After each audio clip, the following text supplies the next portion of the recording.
You absolutely can. And welcome, ladies and gentlemen, back to this game. I am your new DM. No, I'm not. Oh yeah, Alan. You got something to say? Uh Spotlights on you, boy. What do you got to say? yeah, sure. So today we are doing another fantastic adventure on the Ride of Remembrance. We are met with our fellows Bean over here, also known as Dimitri. We have Tommy the Kid over here, Tommy K. Dean, also known as Andrew Garcia. And finally, the first and foremost red here, we have our legendary DM known as Jaime Gonzalez. It's Martinez, but you know what? I give you points. No, Or I Jimmy if you're white. no longer. Or Jimmy, if you're white. No. Well, as Alan said, you're correct. Welcome back today to today's episode. I'm gonna go ahead and do something I like to do on my occasional games, which is I'm gonna let a player decide and recap what happened last time. If they give me a good explanation, I'll give them inspiration for this game. If they do really well, like one player did a long time ago, I'll give them the famous Dungeon Master's die for this game. So I uh, would, who wants to I recap? would, but I'm kind of focused on one particular part from last session. So I'm gonna pass the torch to someone else. I Okay. got shot by by sexist Jack. Andrew, recap it all. All right, Andrew, go for it. Thinking I remember everything. All right. Yeah, probably. Uh, while Tillman and Dimitri were heading down towards the train area, Dimitri's cab driver was late, so they arrived late. Me and Tommy was snuck into the train while it stopped. All met inside the train. And while some mishaps happened, going back and forth, bunch of talking, a fight or shootout start going on in the train, and unfortunately, Dimitri had to be in the middle and get robbed and got shot. Yeah, buddy. I But like before that. he got shot, Tommy came in to try to help, try to save him. Dimitri got shot, wondering what the noise is. Tillman was focused on the broken mirror at the time. Trying to go through, got everything settled, knocked out Sexist Jack, not Texas, Sexist Jack, and Correct. Absolutely. and the other, I already forgot his name. Tommy cut his hand off. He couldn't fight anymore, so he surrendered. Those two were dragged from the employees that managed to open the door to help the civilians and us, dragged them to the bounty hunters that was in cart number 4. And while one of the civilians or passengers got shot, Tillman went over and gave, through his holy power of words, healed her. Got up, started to pray, started crying, like, all right, everything's going on, everything's happy. And suddenly, as everyone's starting to relax, starting to go to sleep in their own little lounge quarters that the employees provided, suddenly Tillman had a dream. That dream left a lot of questions and confusions. Then he had to somehow brace himself. Everything went to a crash, started floating up, and that's where we stopped. Okay. All right. Andrew, that was pretty good. I'm gonna give you inspiration for this game. Hey, I like it. Now, inspiration works a little different in my game. You can go ahead and give that inspiration to anybody else, not just yourself. And it can be rolled after I say the result of the roll or before. It doesn't matter which. And it doesn't have to be a d20. It could be any die whatsoever. That's basically it. Cool. And I'm gonna add some little notes there because I feel like some important stuff was cut out in the explanation. I One said a thing bunch of that funny things. Yeah, you did. One thing to keep in mind is that there was a bounty by Samuel Rifle and his riflemen, and they were taking this bounty Takua with the national bounty of $20,000. Um, and that whole situation, yes, a fight occurred.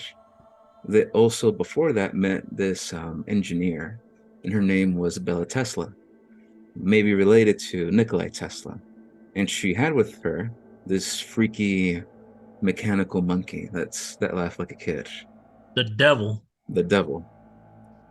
And then we also had, after the shootouts, a dream sequence, a scene between Tillman Thompson and Lady Death, where she gave him sort of like a premonition of what's to come, unless he sticks with this team that, he made friends with on that trip.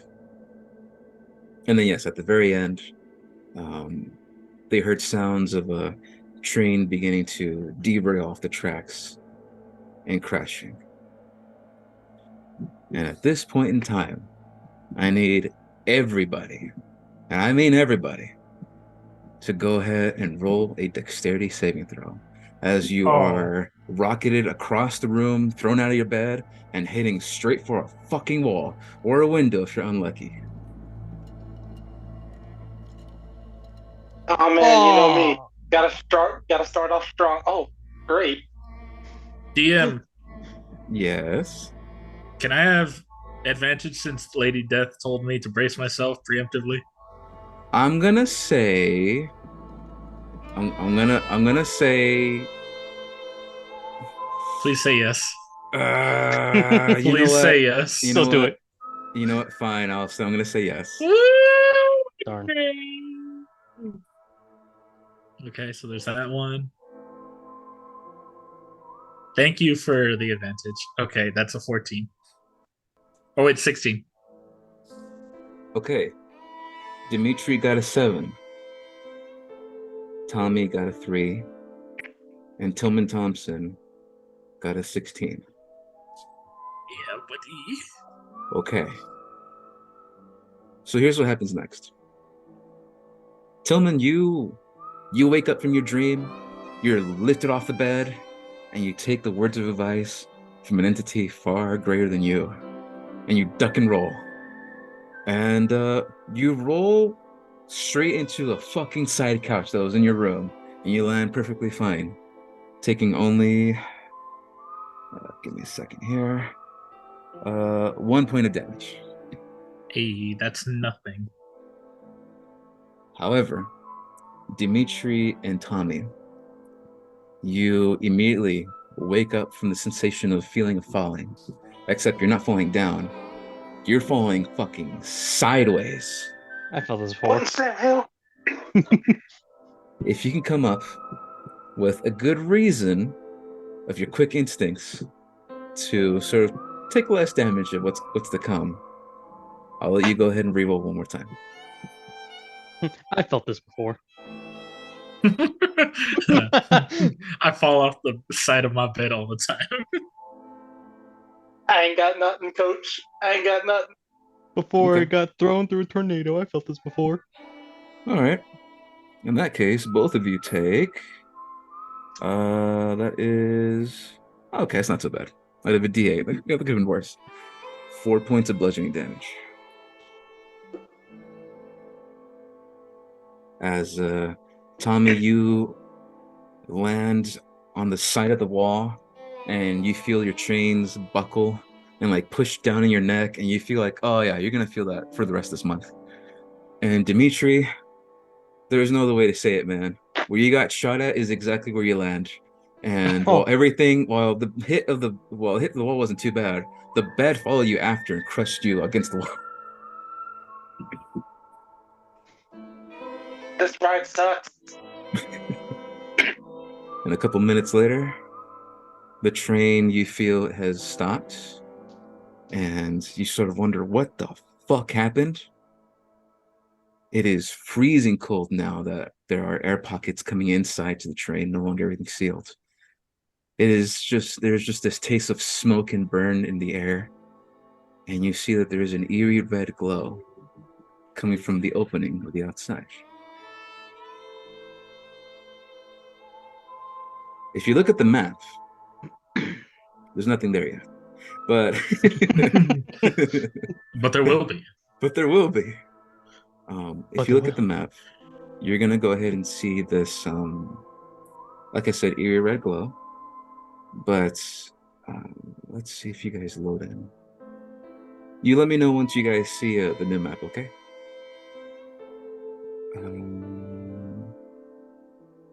Okay, do you guys see it?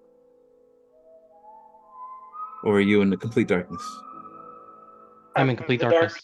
darkness. Okay. And bam. Oh, Now don't scroll down. You're gonna keep your screen where it is right there, just near the train, as if you're looking out the window. No spoilers, but technically your character, if they can see that far, they can see it, but no spoilers.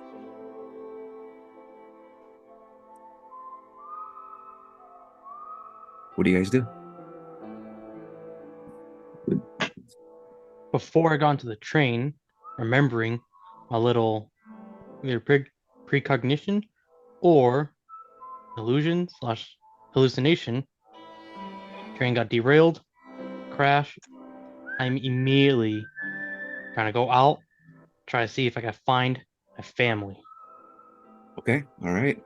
Tommy, immediately after you get your bearings straight, gather your things, well, how do you get out? The room, your door is locked, the window's cracked open. Like, do you just bust through in there? Or like, what do you do? Yeah, I'm supposed to do the Kool-Aid man. All right. Tell me easily. You are now outside and you see what's around you. Go ahead and make a perception check for me as you attempt to look for your family.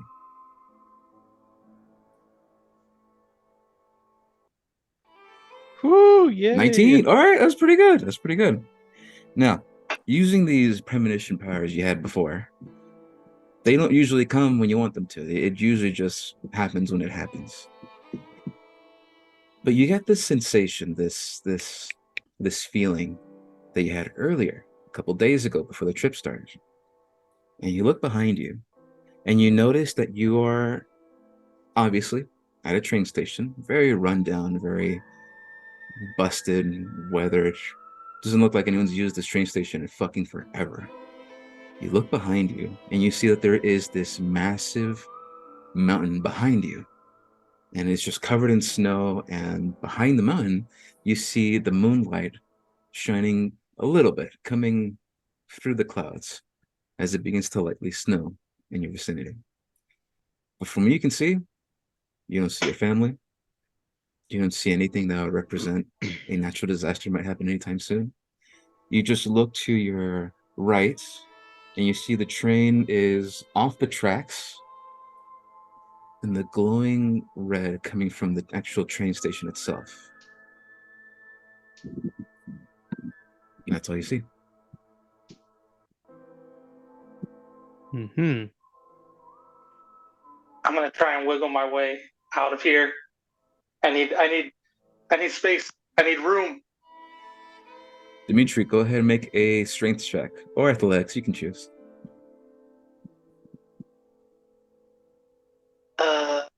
Athletics it is, because everything else is bad.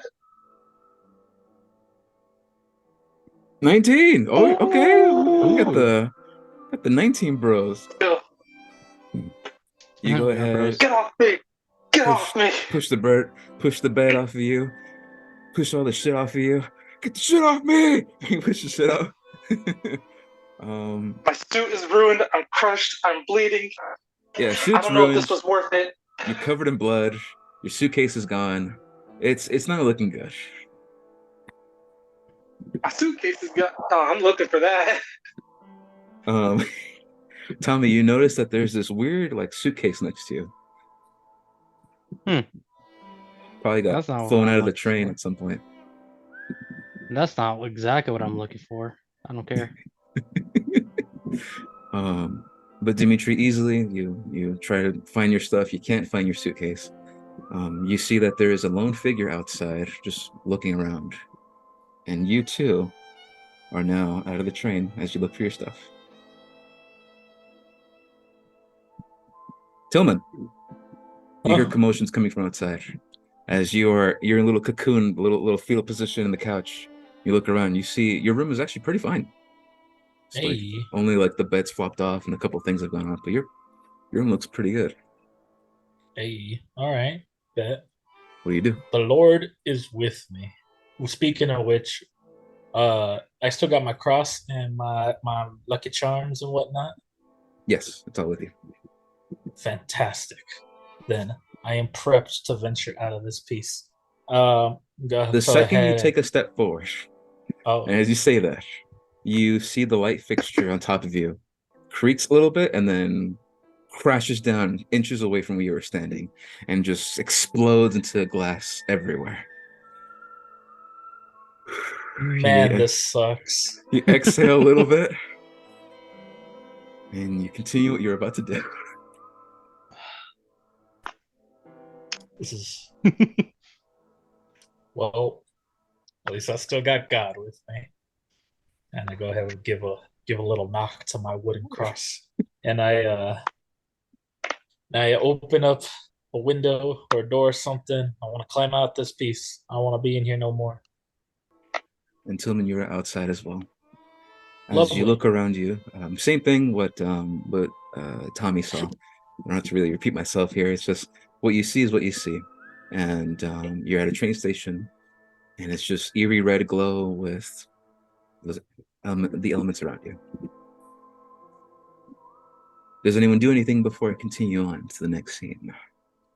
I going to use thaumaturgy to Yeah. make my voice extremely loud and call to see if anyone else survived.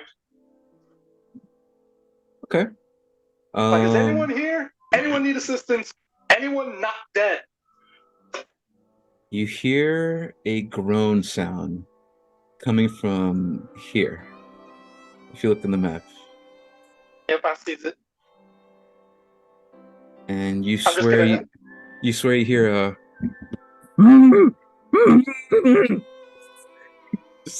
Kermit's in Jesus. trouble. all right, you go over to the pile of snow, move some shit around. You notice that yeah, someone was thrown off the train and landed into the snow here. And you see this guy. Hold on, let me populate the map. All right. And bam. This fine bastard. You The see red that glow, it the red glow makes him look creepy. Kill him. Amazing. most of you would recognize this as Virgil Spade, one of the bounty hunters that was traveling with Samuel Rifle. And Dimitri, as you get him out of the snow, you see that he's freaked out. He's like, "What? What the fuck? What the fuck? What the fuck happened?" Beats me, pal.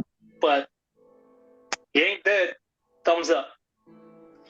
But I do reckon we're gonna get a lot of money if we sue the company. This is an extreme hazard. This should not be happening.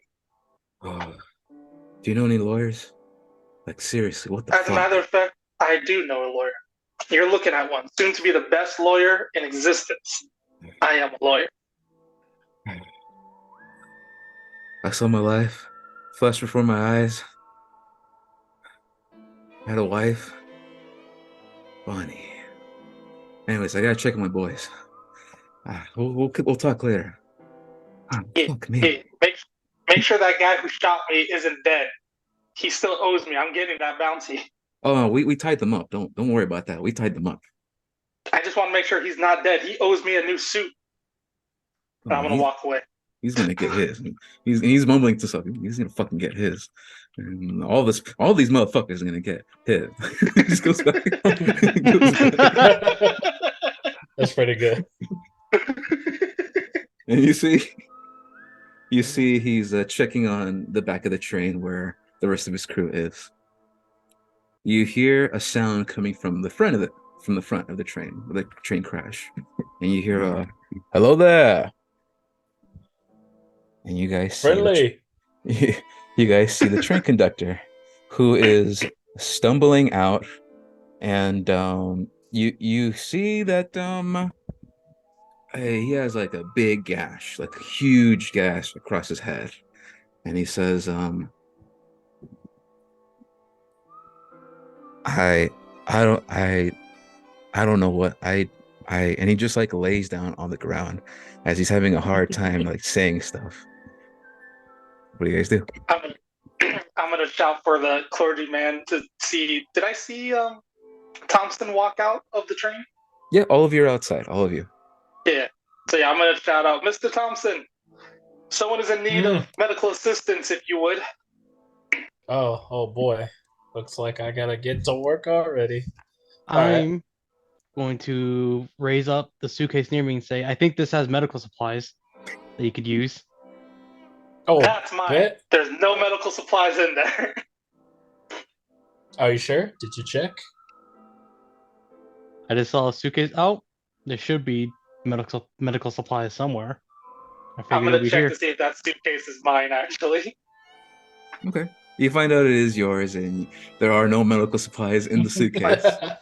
Open it But up, see my paperwork all scattered, all my tools scattered, and be like, "Yep, this is mine." Now, excuse me, I must organize. you see a All very right. familiar face also come out of the train, and you see this feminine individual pops out, and she says, Are you okay? "Ooh, did the fucking train derail?" And she looks over to actually the train engine. It's like, "Oh, that's bad. That's oh shit." And she gets her tools out from her pockets and immediately ignores the guy who's on the ground and goes to the train. Oh dang. Self-preservation. I respect it. But I'll give you guys one more thing if you want to do before we move on to the next scene and quickly explain what happens in the next couple minutes of this train crash. Any last minute things? I saw Belle get out, wondering about the train, saw it derailed. Tried to ask her if she was all right. Went to her the front, and I'll go over and try to lend her a hand. Okay. If she needs anything to be lifted or not. Oh I'll yeah, just check to definitely. see. Go ahead. Oh yeah. The moment you offer any help, she's like, "All right, I need you to go ahead and hold this part up," and it's a big metallic piece. Like, no way any normal man could hold this up except you. And she's like, "Okay, thank you." And then she works, gets her tools out. Her mechanical monkey comes out from her purse and begins to like go inside the machine like a fucking like rabbit that's trying to dig inside the giant engine, and it's gone. Uh, Now I know why Tillman said that. Now I know uh, why. And for the next couple minutes, you help her with some repairs, but you notice that the train has derailed from the tracks, and there is nothing any of you can do to get this train back on track by hand. There's just no way. Um, the conductor, he mumbles to himself as Tillman, I'm assuming you're helping him with the gash and stuff. Um, Yeah, I got me a medical kit. I can probably do some basic patches on them for now. Go ahead and roll a d20 and add your wisdom modifier to that medical supplies as you patch him up. All right. The train conductor says, um, "Oh shit, I don't know what happened. I don't know what happened. The train we're coming out of the tunnel, and then all of a sudden, um, something hit me." And he rubs his head and he notices there's blood. And as you start patching up, like, oh, thank you, Padre. Of course. Of Um, course. I don't know what happened. And then he looks at the track, and you guys see as he points it out, what the fuck? And you see that there is a derailer, a mechanical device that helps trains derail themselves for repairs or to just get off the track entirely. And you see it's completely split in half and destroyed. And he says, "Oh, shit." And he looks around, visibly, he's cautious now as he sees that this was a hit job. Um, we might not be safe out here. Ah, Fuck. He's rubbing his head more and more. Um, where where are we?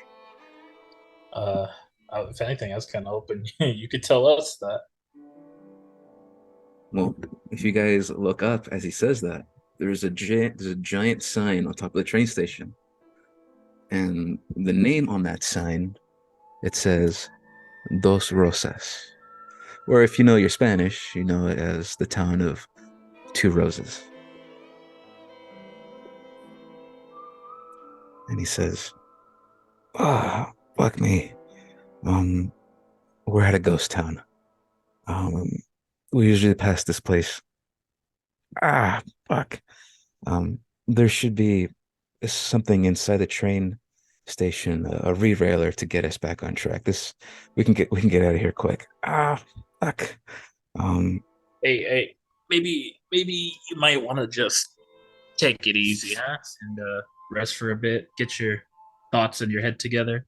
If anything, if you think this is a hit job, maybe we should talk to those bounty hunter folks back at the end of the train. They probably would know who would want to hit the train, right? Probably has to do with the bounty they brought on board. you make a good point. I'm looking in this case for the safety of our passengers, and I do know that they had a re-railer. Every train station has a re-railer. And he's looking now at the train station. He sees all this glowing stuff coming out of the train station, these glowing plants. And you guys have noticed by now, no one's investigated, but you've noticed there is just this eerie red glow coming from these plants. And you notice that deep inside the train station, inside the glass, is just a wee field of plants. They're just glowing red. And he takes a good look at it, and then he says, "Ah, damn it. They have a basement. Maybe it's not filled with the glowing red plants. Never seen that before. If you check the basement behind the train station, you might find a re-railer. Whatever All answers right. you get for the bounty hunters is best, but I want us to get out of here as soon as possible. I'm gonna lay down. I'm gonna lay down." And he Yeah, that's slumps probably for onto the the ground. best. Huh. All right then. Um, the other two get wind of all of that I'm assuming because if you're not, then Yeah, pretty close by. I'm pretty sure you caught all that. okay, cool. Because if not, then either way, I just would relay all of that to them. Um, and then so fellas, um, I know I know we ain't work very long together, know each other very long, but looks like we got to do a lot of work together. Anyone want to talk to the bounty hunters? Maybe get some info, and then the other two check out that basement for the re-railer. I can talk to the bounty hunter. I just got one out of the snow. Okay, that seems fitting. I guess Tommy, when you're done helping that lady over there, would you like to join me over checking out the basement? I believe we are just about finished. Bella looks at you, Tommy, and she says, "I did what I could, but we ain't going nowhere. I fixed the main wheels, and thank you for all your help. Here for your troubles." And she hands you like this $100 bill. It's like, I really Hey, appreciate it. Um, I have a schedule to keep, so I need this train to get back on track as soon as possible. And if you need help with anything, I can give you some supplies if you like, but we ain't going nowhere until we get that re-railer. No problem. All right. I'll stick around here and make sure no one fucks around with the engine. Look over our boy, the conductor. All right. all We'll right, be back in a jiffy. fantastic plan. Let's move out. Okay, team basement, you're going first. Dimitri will go after you. Okay. Okay. That Team basement. Um, You go across and you see that there are visible tracks on the ground of something leading into what looks like eerie red glow coming from the pitch black and darkness out there. And you assume it might be the town. But fuck that place. We're getting out of here. So Yeah, we got some business to take care of. you go ahead and go behind the train station, and you see there's nothing but red glow everywhere until Tillman. You notice, or I think it was Tommy, because I think one of you has a bigger perception. You notice that there's a trap door covered in all these red vines that are glowing everywhere, and it is locked. So these red vines are they just like thorny vines, or they look like anything else in particular? Are they a bunch of roses? Do you want to investigate? Yes, please. Investigation check, boy. Okay, let's see. Where my investigation? There you is. Oh yeah, I know a lot about plants. Okay. All right. 4. Yeah, With your basic knowledge of agriculture, you know that these are roses. Why they're glowing, why they seem to be like this, you have no idea. maybe it's one of them. Some fancy new agriculture stuff that I don't know about. I don't know. I don't delve in that kind of stuff. Mhm. Yeah. Tommy, door's locked for the trap door. What do you do? I'm gonna try Jimmy and see like how well or how much, not well or much, how try to get a feel for how small the lock is on the other side just by trying to open it slightly. Um, you get the sense that this is a very loose lock. The place isn't really meant to like house a bank or anything. It really is just a simple lock.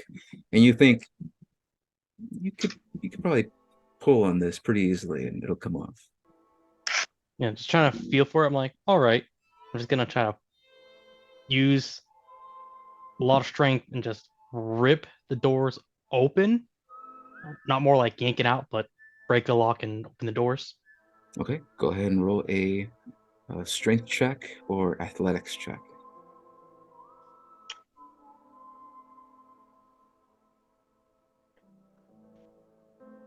14, easy enough. Okay. You grab your hand, fucking Kratos, bam, and it's just it's done. It's open. Oh, um, and it is pitch black down there. There's no light Uh, except for you, Tommy. You have the ability, for a reason or another, to see clearly in the dark, and you hop on down if you like. like, Well, actually, who's going like down? Tillman, how well can you see down there? not Dark, very much, but I really dark. do have. I do got myself a spare candle. You know, ain't no church man without a couple of censers and candles lying about. I could probably light that up and look a little bit. All right. Uh, I'm assuming you can't see past a certain amount of stairs because I could see towards down there pretty well. Hmm. I guess the You Lord don't. blessed you with good eyes. You actually don't see stairs. You see a wooden ladder that goes straight down into darkness. Hmm. Oh, And ladder I can see pretty well. So I'll head down first, and I'll wait for you at the bottom. You could stay close and or have that candle in handy. all right. Yeah, get to the bottom first. Call out to me if it looks clear, and I'll come on down too. Yep. Okay. Team Basement is now inside. Team Bounty. We're gonna go ahead and go back to you as they're finally in. Dimitri, you go ahead and go to the back of the train, and Virgil. I know I left Virgil there in the map, but he's technically not there. Um, you go ahead and slide through the cracks of the metal pieces that are kind of jumbled together from the derailment, and you go ahead and you hear two things. One, you hear the sound of gunshots Oh, as Jesus. there is bam, bam, just 2 shots that go off. And then you hear sounds like someone's like moaning or a groan. And then all of a sudden, as you walk through the door and open it to go to the cart where the bounty hunters are, you are face to face with Takua, the bounty. And you see in his hand, he has this weird sword that's curved. And you look behind him and you see that there are 2 incapacitated bounty hunters and 1 semi rifle that has his head completely cut off. Oh, Jesus. And you see he's looking right at you. You have a split second to react. What do you do? I'm gonna just kind of turn sideways, step away, and be like, I ain't no bounty. I'm just a lawman, or I'm just a lawyer. The only thing I do is in the court of law. Don't want no trouble. Already got shot once. Just gonna ask them some questions, but I see questioning is not an option. That's it. You quickly say, step out of the way. Just you quickly say all of that. It's like, and he just pushes you out of the way, and he keeps running, knowing that you weren't being hostile. Pushes you out of the way, and you see that he escapes into the town. He goes straight into the red, eerie darkness. as he's leaving, I want to try and get a sense on his heart, on how he's feeling right now. Go ahead and make an insight check with advantage.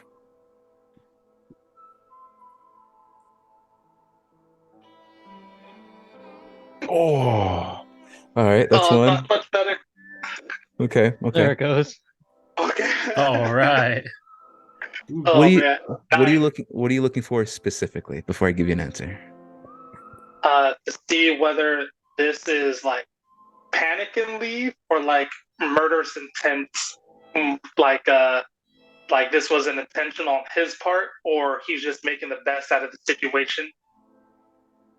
I want to see if he knew something like this was going to happen, or if it's just like, oh shit, went sideways. Here's my chance to explain. I'll tell you with a 9, with only a 9. One word. He has a sense of relief. Is what you get the sensation when you notice his heartbeat as he runs off. Yeah. Damn, he's too fast. I can't.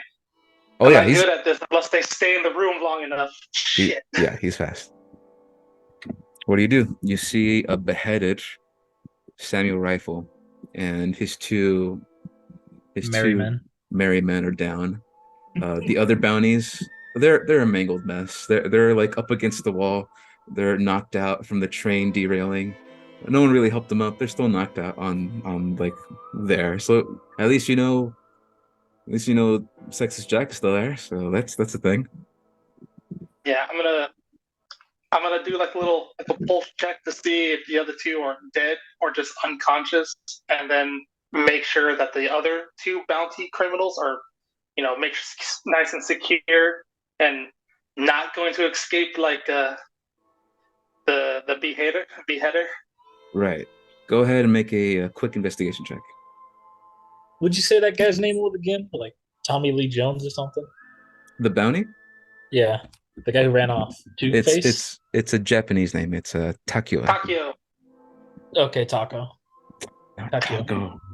Okay. That'll be a 13, good sir. 13. Okay. Obviously, the guy that you were just talking to, you check his pulse, you see how he's doing, and Virgil Spade is fine. You see he's okay. He's still breathing. When you move him, shake him, you see he's like, ugh, and he's like kind of waking up a little bit. But his brother, you didn't catch his name, but you see that there are 2 gunshot wounds on his chest, and unfortunately, one of them was his heart that got hit. Oh, Sonny, you ain't gonna make it. And I ain't a church man. I mean, good luck to whatever you believe in. God rest your soul. God rest your soul. Yeah, but the bounties are still wrapped up in chains. They ain't going anywhere. Do you do anything else? Well, things already look bad here. I'm gonna dip out to the other two, and I'm gonna let the conductor know what happened, and I'm gonna dip to the other two, to Mr. Dean and Mr. Thompson, and tell them what happened as well. Okay.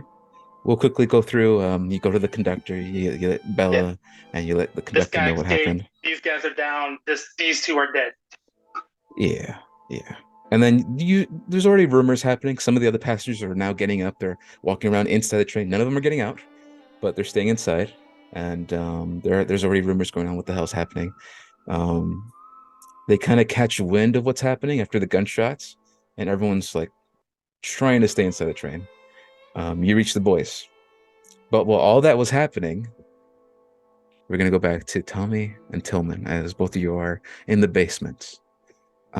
When both of you reach the ground floor and begin to look around, um, because of the sounds of wind blowing and snow falling and just general moving around down there, you hear the muffled sounds of like what sounds like shouting coming out from outside, but you can't really hear what's going on. The commotion's happening outside, so you keep looking around. I'm gonna go ahead and switch to a new map Like, as you I guys are in the basement. sure Uh, hope that Dimitri can handle his own. I mean, he has weapons. Not, He could probably not handle like his he own. got shot last time he was on his own. I mean, the man took a bullet pretty well, so I think he'll be fine, right? Yeah. And if not, I could always patch him up again. He took a bullet. I took a bullet. He should be fine. he also But we has are not the same. we Oh were yeah, not. and Yeah, go he ahead. got that fancy necklace. I loaned him earlier. He'll be fine. Yeah. Okay. Tillman, I'm giving you light now because you have a little candle with you, Mm-hmm. so you can now see in the pitch black darkness.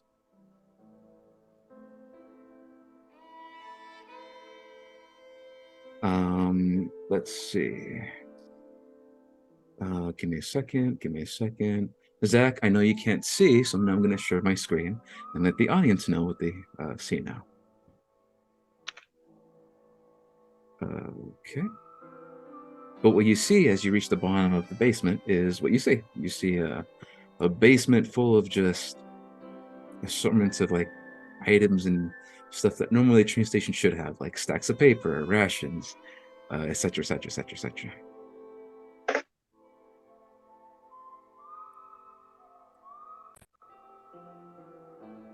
Okay, All right. and there is a door. Who's continuing on as you explore down here? I Oh, will. that's what it looks like on my screen. It's just completely pitch black. Oh, is it? Yeah. Oh no. Oh, Hold on, give me a second. Give me a second. Give me a second. I saw Andrew move like right next to me, but only when he was like literally like on top of me. All right, how about that?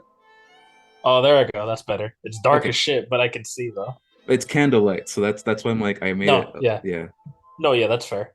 I don't expect it to be great, anyways. Okay. Yeah, like going through, like, I'll move on forward. If I have some better sight. Try to stay close or at some distance behind, just in case. All right, sounds like a plan. You find anything interesting in this room?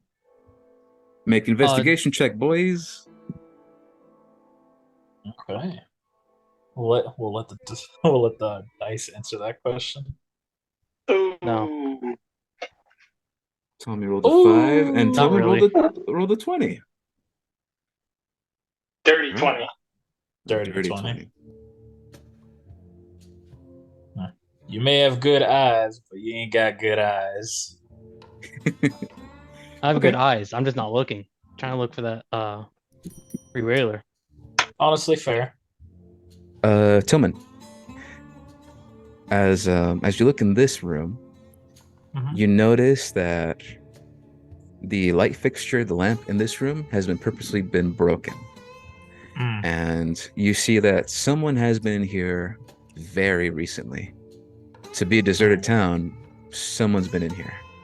As you see that very recently, someone opened rucksacks. There's been rations taken. There's no dust to seem like this place has been abandoned. Mm-hmm.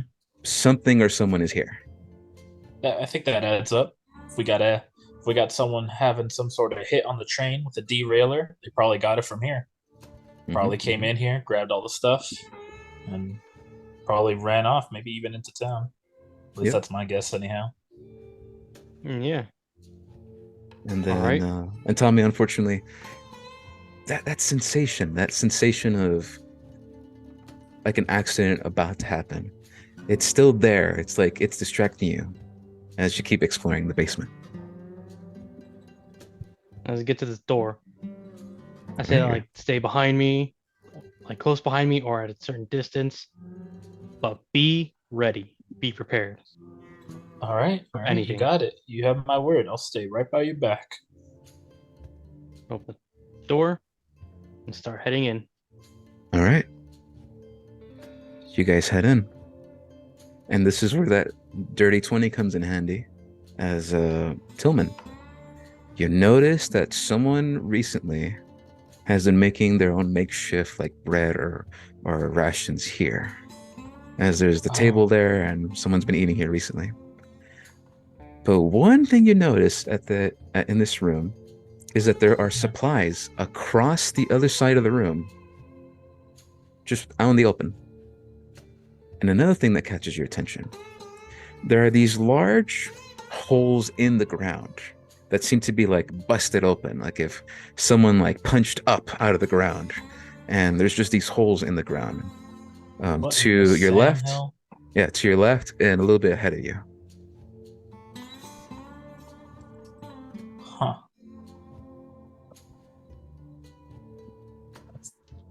What the hell? Shoot. Well, so the holes lead straight up through the roof?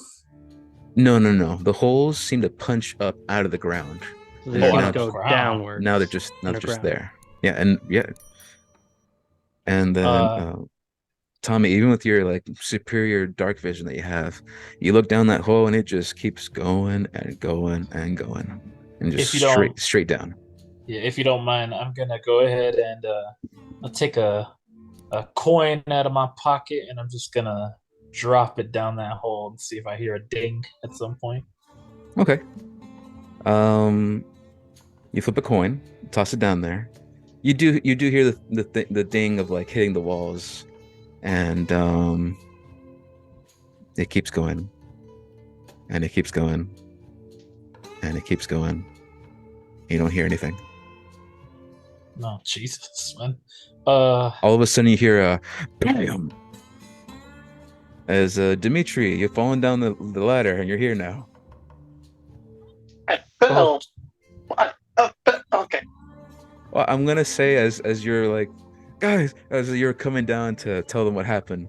I was expecting stairs. You're expecting stairs, exactly. Give me a Jesus, they second. probably. I'm sure they got me all razzled. Oh yeah, for sure. As soon as you okay. hear a bang sound, you like jump up like, oh. Yeah. And you see Tommy, through we ain't alone. There's someone in here. you see through the open doorway. It's Dimitri. Oh. Dimitri, what the hell are you doing down here? Or part of my French. What the heck are you doing down here? I thought you were talking to the bounties. About that. Two of them were dead. Takio's escaped, and another guy is knocked out. What? Oh man. This can't be He good. was running. He was running the town area. It was like going deep in there. That's the last time I saw him. What do you guys find down here? Found the thing yet? People were in here. Yeah, something was in here. There's like, we got weird holes in here. We got all these barrels and bags shuffled and ruffled through. It's this place is definitely cleaned. Um, I can't make sense of who was in here though. Craziest thing though, if you call and follow me, They got these holes in the ground, and they go down a mile. I ain't seen nothing like that.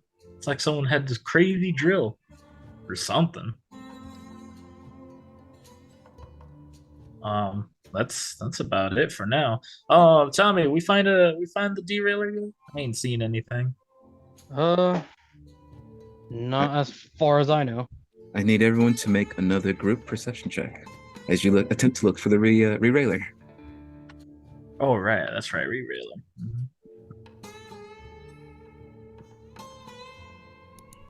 Well, Not me. All You right. say perception? Perception. Okay. Yeah, I'm good at that usually. That's a nat 26. Oh. Damn. Whoa! The guy with the fucking candle. He sees everything. Hey, you know how many times I've had to wander around in a dark church with nothing but God's candle to guide my way? That's true. That's true, I guess. All right. Tillman. Boy, howdy, I know how to walk in the dark. You check every hidden corner. You check every barrel, every rucksack. There is no re-railer here. However, you do find a cache of supplies that were left behind. Oh, lovely. I need everyone to roll a d4, and depending on what you get is an item that you'll get to bring along with the journey that may help you. Boy, Tillman, Dimitri, check this out. Cache of supplies over here. Take your pick. Tell me. Dimitri, I'm getting a bunch of low numbers. Okay, you're getting these out of the way now, is what you meant to say. Okay, we're going to start with Tommy first. Tommy, because you rolled a 3, you go ahead and get the 3. Oh, shit. You get 1 round of explosive ammo. Oh, I've seen this in Red Dead. Once this bullet is shot, it goes off, and you can't reuse it if you miss. All right, so it's a bullet that you use. Go ahead and write somewhere in your notes that it deals 5d10 points of force damage to non-creatures. Holy crap! To non-creatures, so you'll destroy. Okay. You're gonna destroy. But still, hey, if we need to break something, you're the guy right now. You have the tool. Let's shoot it down the hole. Shoot it down the hole. Hey, hold up. Try not to die here. Okay, so it's 9d10. No, 5d10. Oh, 5d10 to non-creatures? To non-creatures. It seems that this round is meant for objects, and if you hit someone, they're just going to get knocked away. Kind of like a blunderbuss. People's cool, you know. You can knock someone off a cliff. Dimitri, because you rolled a 1, you get the hooded lantern that gives off light of 60 feet. Okay. Which, unfortunately, I mean, you don't need it technically. Nope. But I know someone who does. And yeah, I'm definitely already planning on giving it to the guy with the candle. Like, here you go. And Tillman, because you rolled a 3, you get you find a ring. Oh, shit. Oh, you find a ring. Oh, lovely. Oh, I thought you were going to say the other explosive bullet. Because it was a 3 again. Yeah. Another one. You notice that when you're over here, going through this backpack, rucksack, and papers over here, and the case over here, you notice that there is this glistening emerald ring. And next to it, you see this like makeshift camera, and it's way advanced, way more advanced than any camera you've ever seen in your life. But the only problem is that the glass in the center is just like busted. But yeah, it's like a camera you'd use to like film movies and stuff, but the glass is broken. But on the lens is a ring that you can sort of place on your wrist, and you recognize this ring, as the Dungeon Master is going to tell you. This is Ring of the Observant. You can make 2 observation checks in one round when you use your bonus action. Oh snap! Heck yeah! So make sure you write that down. Okay, let's see. Let's see, put that in my equipment.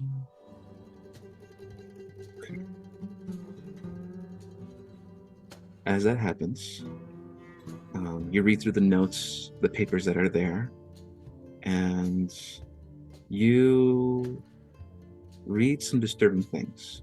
Not all of it is legible. Some of it isn't even in English. But you get the sense from reading these papers that there was once a family that lived here to get away from the cold after they survived this horrific, they say hurricane accident, but as you keep reading it, it's more like a tornado accident. And it talks about a woman and two kids that lived here for a while, and then how they made like a base of camps here to figure out where the hell they were, and that they left into town a couple of days later after they got their bearings straight. And that's all you read. Nothing about a derailment, nothing about the hole in the ground, just supplies for a family that lived here due to a freak accident, and they went to town. You think that hole is their latrine? Doesn't smell any good. So that's what you're wondering. Hey Tillman, does that note say anything about the derailment of the hole? It's going on about people who used to be here. If you wanted to hear, you could take a look at it yourself. I'm sorry, I'm so enraptured by this fancy little doodah ring that I found earlier. Yeah, I'll grab and read it. And then Tommy, you read what you read. The exact same thing. And realizing tornado incident, like I'm kind of mumbling, like tornado incident. Person and two kids. Get a sense of like, oh, my eyes widen up as I'm like, you guys go on ahead. I have to go see, and just run out.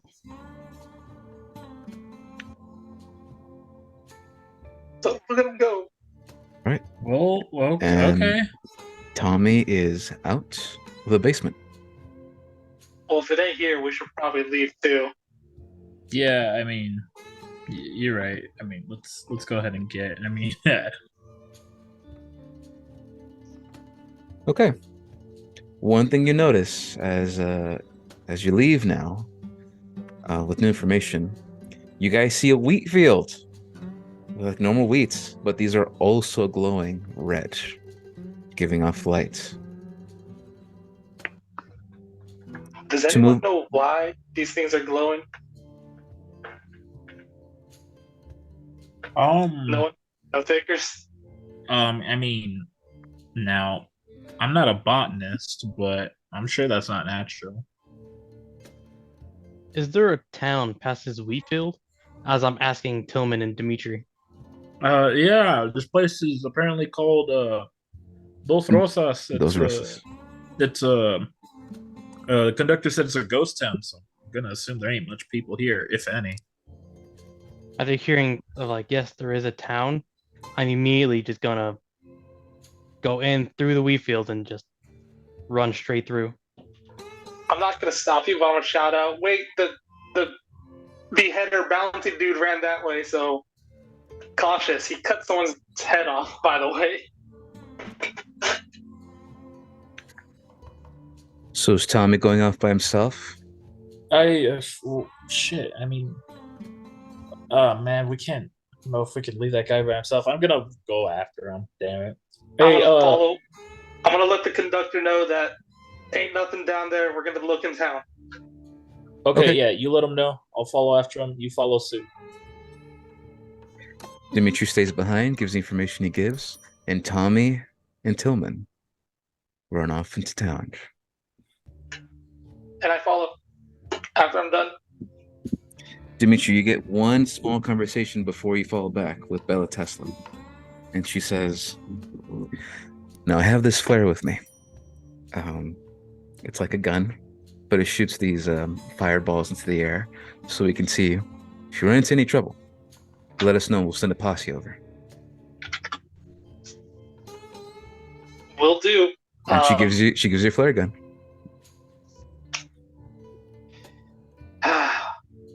Just coming up in the world. First, some random guards take away mine, and now I got 3 new firearms. It's only up from here. All right, I better catch up to the other 2. Stay safe. There's a murder out here. Then I leave. She's like, what? She took off. Okay. Now we move on to my favorite part of this map, which is Candyland. Candyland. Filled with dreams and happiness. The town of ruined dreams. The town of Omega Ruined Dreams. What are you talking about? Oh dang, Omega. That's Okay. like bigger than 3, right? Yeah, Mhm. usually at least. At least 4. All right. Unless the Alan? maximums too. Alan, you gain a hooded lantern that gives off light, so you're good there. Oh, heck yeah. Yeah, I But did hand it to you. But this is what you guys now see. Oh, wrong one. Wrong one. It loads. It's loading. It's loading.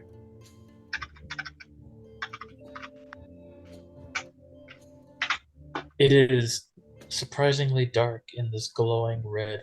There we go. Now don't move anywhere. All right. You guys stay put now. Alan has played this before. He knows what this is, kind of. But what this is, technically, guys don't need me to share this. But every hexagon represents 5 minutes of travel.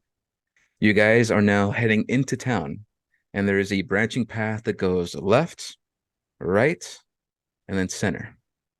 It is up to you guys to decide through these new perception checks that you're going to make to decide in what direction you want to go in to, well, for Tommy, find, the Familia, for Dimitri to find the 2 people that got ahead of him, and then for Tillman to, well, figure out what this re-railer is. So just keep that in mind that there is time factor into this. And I need everyone to go ahead and make perception checks. Oh, hell yeah. Let's not get anything bigger than 10. I'm trying to find my family. Carl, the family is family. Family. Also, 13 from me, Chief. Okay. Let me go ahead and take into consideration all of these. Let's see. What we got? Okay. What we got? Now, Tillman. Oh, actually, we'll go down the list. Dimitri. We'll go with Dimitri first. Okay. Dimitri with the 5. You barely notice the 2 footprints that are left behind in the snow, and thankfully, find your way back to your companions so you don't get lost. Ooh, all right. Okay. You guys are pretty fast. I need to run more often. No more desk jobs. Tommy, you notice a pair of footprints that were recently made. And due to your time in nature, you have a pretty good sense of how to track a couple things, for hunting and stuff. But there is a piece of just footprints that go to the right. Left. Right. Yeah, that go to the right. And you get the sense these are the bounty tracks of Takua. You also notice that the path to the right has no red glowing lights, but the path in the middle and the path to the left do have red glowing lights. And these red glowing lights have buildings next to them of the town. So you can decide what to do with that information. And then Tillman, Mhm. um, you notice something weird. Okay. I need you to make a wisdom saving throw. Oh. That's a Take that. 10. 10. Okay, with the 10. Straight down the middle. As you guys are walking down into this eerie darkness, only light with you is the hooded lantern. Um, you swear to God, in front of you, you see you see like a snowman, like a head of a snowman, and it it moves. But as you get closer to it, you notice that it's just a giant freaking snowball that it's next to this giant hole in the ground. It looks like there are more holes everywhere in this place, not just in the basement. So it's a good thing to just keep in mind as you guys walk forward. There are holes everywhere. Oh man. What the hell? What the heck? Ugh. hmm I've given you the Oh information. yeah. You guys let me know. Do you guys decide to go left, right, or middle? Well, okay. I'll So I'm say to assuming the we'd all. right is And you can keep that. going. Just know that there's 5 minutes. It takes 5 minutes to travel through each hexagon, and the time factor. Just give me a heads up. If y'all don't mind, I'm gonna follow you, Mr. Thompson. Every time I've gone out there to do anything of some sort of help, I've gotten shot. I ran face to face with a bounty murderer, and then I fell down a hole that I thought stairs were there. You you healed me. I'm gonna stick next to you. You seem to be good luck. Well, that same bounty I hunter, very much appreciate hearing that. You have no idea how much that means to me. that same bounty murderer is over, as I point to the right, it's over in that way, driven by the trails, but that's not what I'm after. I definitely suggest we don't go towards the one who can cut people's heads off. But at that point, I also don't know where else we should go. So just not that way. One thing that give you guys a hint because I'll make sure you guys know the objectives. Tommy, you have your own personal objectives, but you are trying to find a rerailer. Any place that might be like a gun store or a blacksmith, they may have a type of rerailer for the train. So just also keep that in mind. Okay. So I don't know. So Tommy, do you intend on following a murderer into town? That God knows what's happening around here. From the note you gave me, and when Dimitri on the train before he went off by himself to see with whatever happened, and the story I told you, how I couldn't find my family for a year, or Mm-hmm. more or less so in that. This note of those people that you that had was my family. And you're Instead, they certain of went to that? town.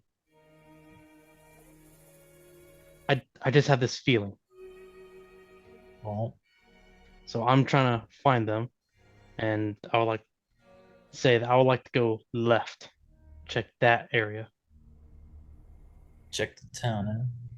Yeah, Okay. you know what? I mean, if the because tracks of the supposed possible bounty went off to the right, Yes. That's right. right? So they Yeah, went over here. If you guys look at the map, it's over here. you know Yeah. what?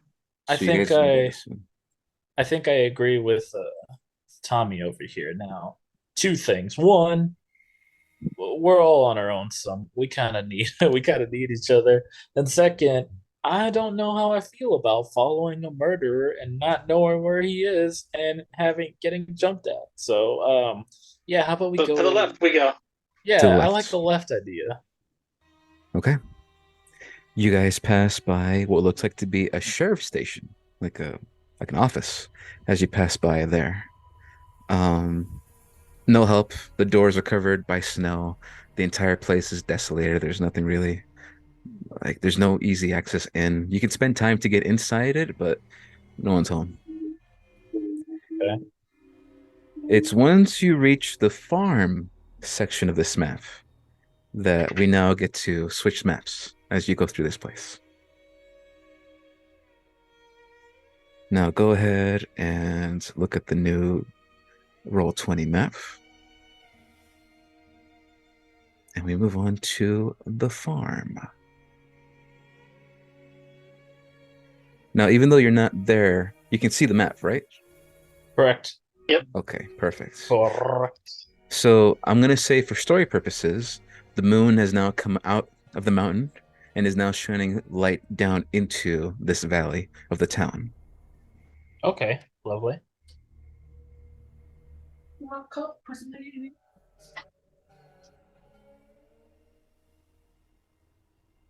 Right. Mm-hmm.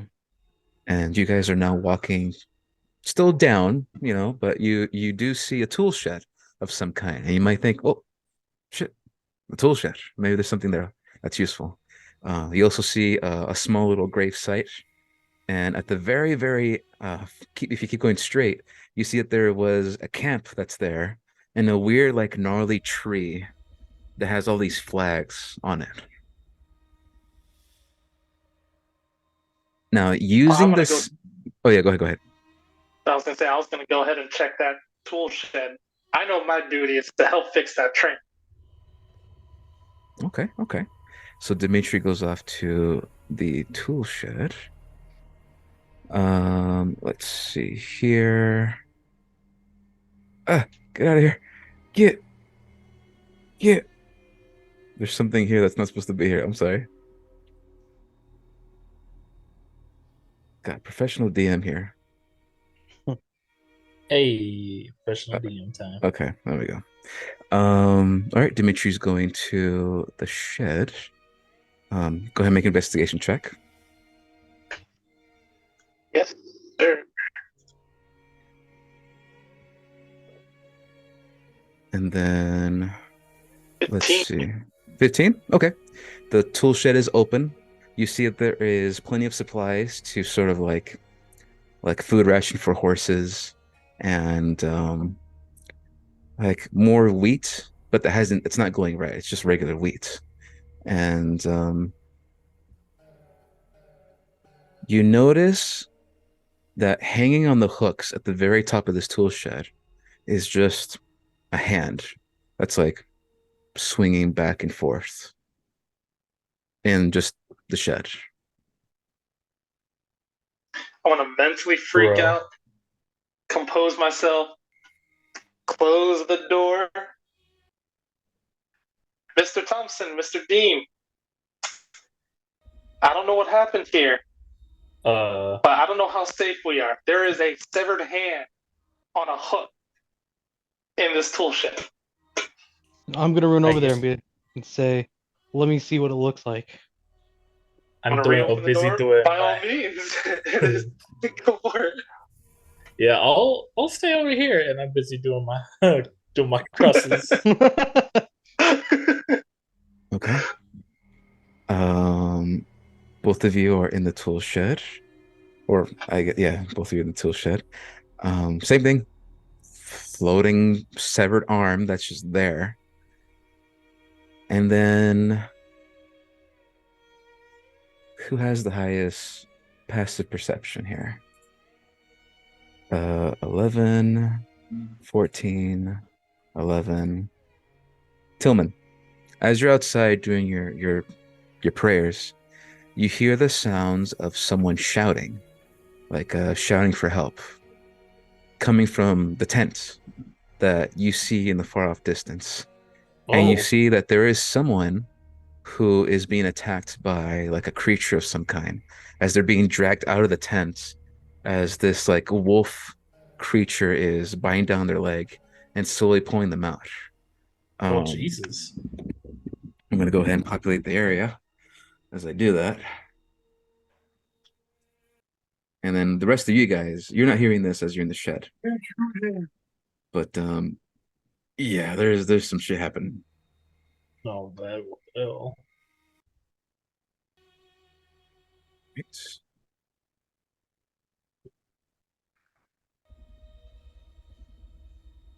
And bam.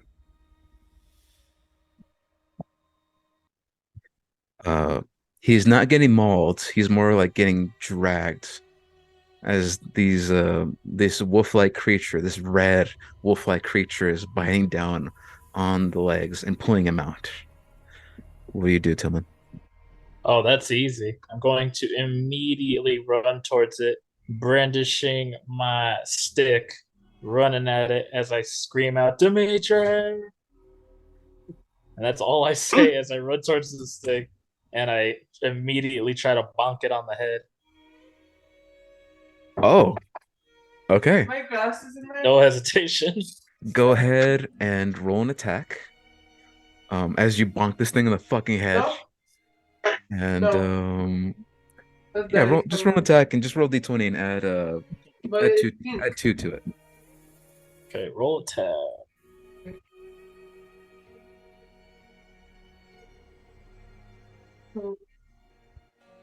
That's a 20, baby. Okay. That's a 20. Go ahead and roll for damage. Yeah, buddy. Since you That's shouted my name, I'm gonna go ahead and let yeah. let the big That's a guy, Well, four Mr. plus Dean. damage. before you move, you're gonna stay right there next to the shed. The Oh no, both I'm of not you. planning. I wasn't gonna move. I just Yeah. heard the name. I'm like, Mr. Dean, you might have to go. Okay, so both of you are next to the shed. I'll move you guys over here. And we're now gonna go ahead and roll for initiative. Oh boy. Oh boy. Oh boy. Yeah, maybe I shouldn't have got this close.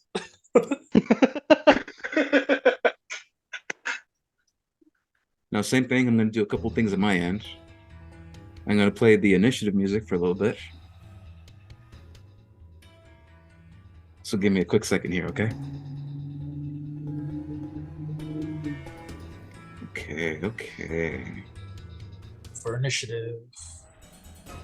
Wow, that's bad. Yes, coming up in the world. The group is my good luck charm. Being by myself sucks. All right. Dimitri got a 12. Tommy got a 6. Tillman got a 4. Ugh. That's not good. Yeah, my turn came in when I bonked it on the head. Surprise round. All right. Strange fellow that you guys don't know. Well, it says his name there, but you're not supposed to know it. He rolled a 6, so you guys are going at the same time. And then this wolf creature here. Let's see here. They rolled a 14. Oh. Yeah, I guess it's only sensible that after you get bonked, you lash shot at whatever bonks at you. Oh, for sure. For sure. Now, don't mind me. I'm just going to make some private rolls over here at my end. Okay. DM, whatever you're doing, don't do it. You know, I'm sorry, but it's kind of already happening, so it's No, don't do it. No.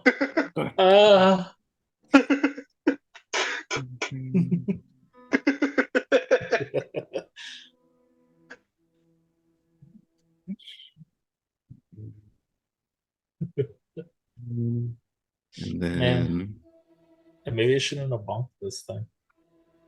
You know what? No, I did the right. Oh, Jesus Christ, I'm rolling pretty good. Ugh, okay. Hey, how about you don't? Huh? Okay.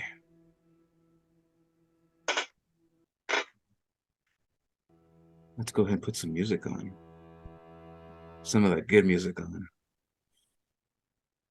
That good. Okay, so painting the scene here as all of you have come across this town, going through it, exploring a couple things, and you notice that there is things afoot, a severed arm, and people, actual people in the town getting attacked by this strange thing. Okay. Oh, Jesus. Tillman comes in with the save, bonks the creature on the head. Mhm. Tillman, you get a better look at it. The entire body of this creature is made of glass. Oh, what the hell? And What the heck? it seems that its physique and everything, it's not connected together. It's not one solid piece that moves around. It seems that each bit part of it is moving on its own, but keeping itself together. Like if there's a center of gravity and all of Mhm. it staying close to that center of gravity, but each part of itself is moving as if like there are Lego pieces that aren't connected and they're just slowly moving as if it was mimicking like how a wolf would actually move. But as soon as you bonk it, you see the cheek piece of that glass completely shatters and the wolf stops and then just looks right at you. And he's gonna go for a fucking bite. Hi. Oh. So let's go ahead and get this music going.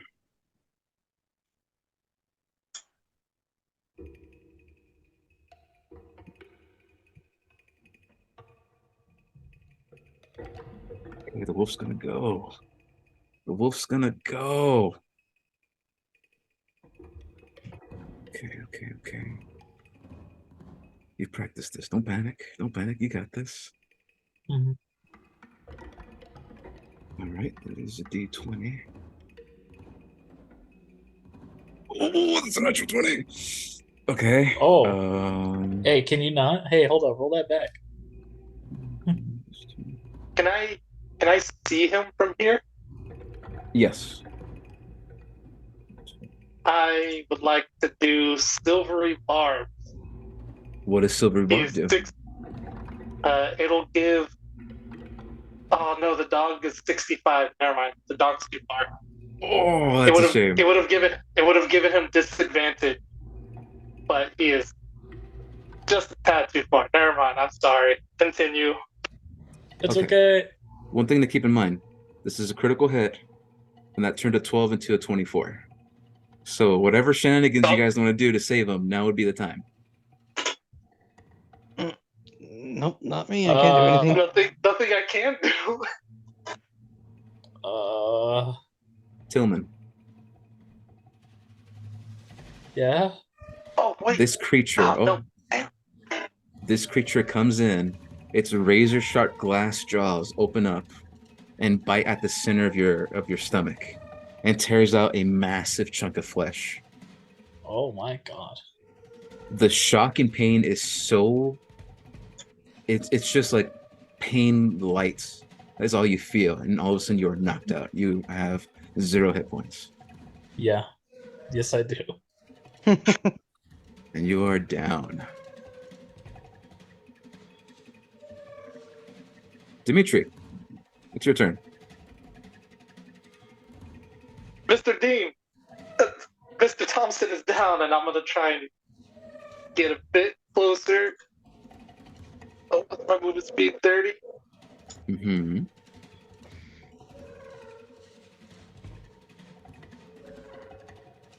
All right.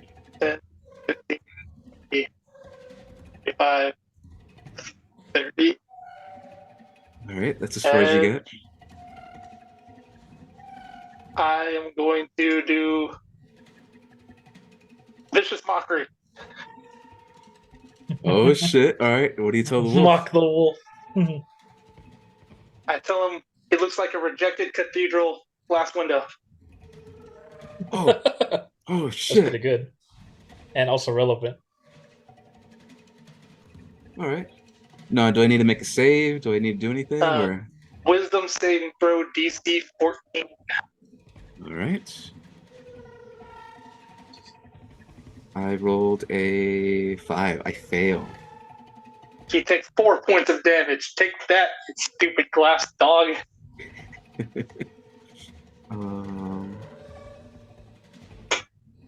Gotcha. 4 points of damage. And then it makes a disadvantage on its next attack, right? Disadvantage on its next attack. Okay, I'm gonna put a red dot so I don't forget. All right, you have your bonus action. Don't You forget could you always do observe if you don't have anything. exactly. Oh yeah. Then yeah, I'm gonna do an observe check, see if he's the only one out here. If there's not more.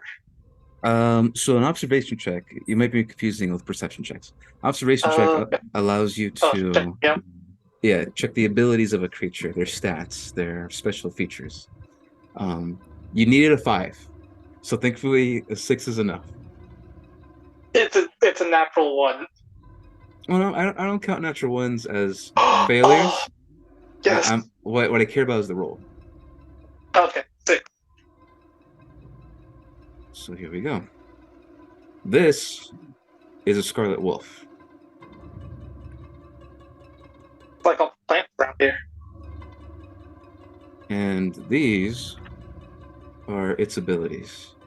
If you look in the Roll20 chat, you can choose between these 4 abilities. Huh? Sorry, 5, not 4. Glass onion? 1, 2, 3, 4, 5. Yeah, I'm kind of intrigued by the glass onion. I'm sure burning frostbite is what took my stomach. What are you picking, boy? I'm picking that glass onion. What the hell's a glass onion? Okay, so its abilities, these are secret abilities that it has that you will figure out as the battle continues. Okay. So this is glass onion. The Scarlet Wolf may use a reaction to gain 1d12 points of HP when it reaches 0 hit points. They can only do this once per combat. That is not so fair. Yeah, so when it dies, it says no. Alrighty, We'll then. see about that. Gotta kill it twice. Or send in Mr. Dean. All right. Next is the individual next to you, the guy who's on the ground.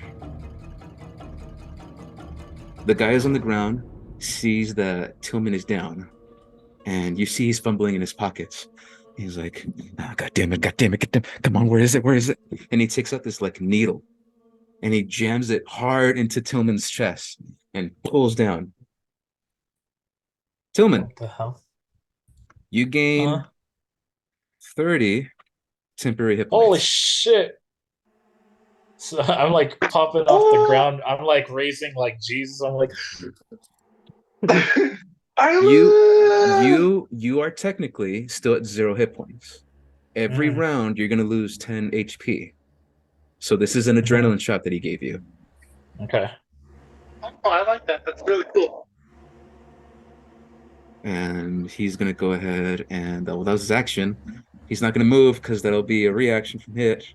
So he's just gonna stay there. Tommy, it is your turn. Oh, wait. Whoops. Ignore that roll, by the way. I did that by accident. You're good. Tommy, go for it. Okay. Heard that. I'm gonna go walk up and or run. It's 30. Okay. Get all that him down, all that's happening. Then I'm going to use my action to dash. Oh shit, okay. To get right next to him. Next to Tillman. And then I'm going to use my bonus action to basically rage and stare right into that glass wolf's eyes. Okay. You're gonna intimidate the wolf? Basically. Go ahead and roll an intimidation check to see if this works.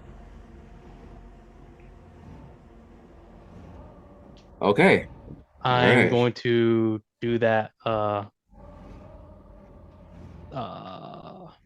inspire. Oh, we getting this.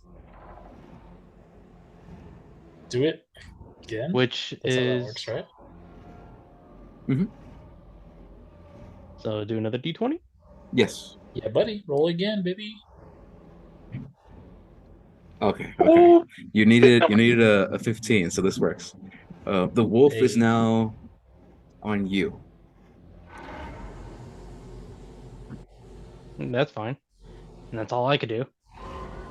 Last to go, Tillman. You wake up.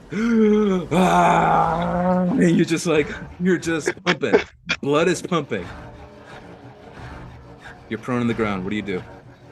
Okay. Does it take my action to get up? It's half movement. Half movement to get up. I'll use half of my movement to get up. All right. It is your And turn. so I immediately get up. I'm like, what the fuck? And then basically instant instantly I end up what's it called? I end up casting a fucking word of radiance at the wolf. All right, roll that. Or do I need to roll something? Let's see. Word of radiance. I think I just gotta hit you. Oh wait, no. You gotta make you gotta succeed a Constitution saving throw, and you gotta beat a DC of 14. Great. His glass doesn't seem too bad. All right, let's see. My con is not great, so Yeah, that is glass. a 13. No. All right, how much damage do I take? You take 3 points of radiance that shine down on you. Jesus, this wolf is getting fucked. Good. He deserved it. Yeah, I'm like flipping out right now. Okay. You see this light shining down as the skies open up for a brief second, and you say your words of prayer or God, and then light comes down and shines on this creature. More and more, this creature, this glass wolf, more of its pieces keep breaking off and shattering, keep breaking off and shattering. It's looking pretty rough. But now it's the wolf's turn. And the wolf is looking at a very juicy target that's next to it. Tommy. It's gonna go ahead and bite at you, Tommy. Try it. 3 misses. It would have been a disadvantage anyways. I'm gonna see what that looks like. Come on, roll it. Roll it. Roll it, you bitch. All right, 13. I don't think it would hit anyways. But you see as it comes in the chomp, comes at you, and you fucking grab at its jaws and push it aside. Dimitri, it's your turn. I am going to. Is that a tree right over there? Which tree? Which tree? This one. Move 10 feet to this thing. Is that a tree? Yes, yeah, that's a tree. All right. I'm gonna kind of squeeze close to it. Hopefully it won't. Hopefully I can get I don't know, half cover or something. I'm worried. I keep getting messed up. And I am going to vicious mockery again. Okay. Oh, before that, Tillman, don't forget your observation checks to do that next time. Yeah, yes. But Dimitri, I'm passing on that. You gotta remember. Dimitri, go ahead and cast Vicious Mockery. What do you say? I say it's a good thing you're made out of glass because you're gonna feel pain. Get it? Oh God. Okay. All right. Wow. And then I need to roll something, right? Yes. DC 14. 12. You're gonna take it? Okay. All right, I fail. Did not work. And it takes 3 psychic damage. Yeah. It looks at you very confused, and all of a sudden you see like a head part of the wolf's head just explodes, and it's just like it's having a hard time staying together now at this point. That's right. Fuck you.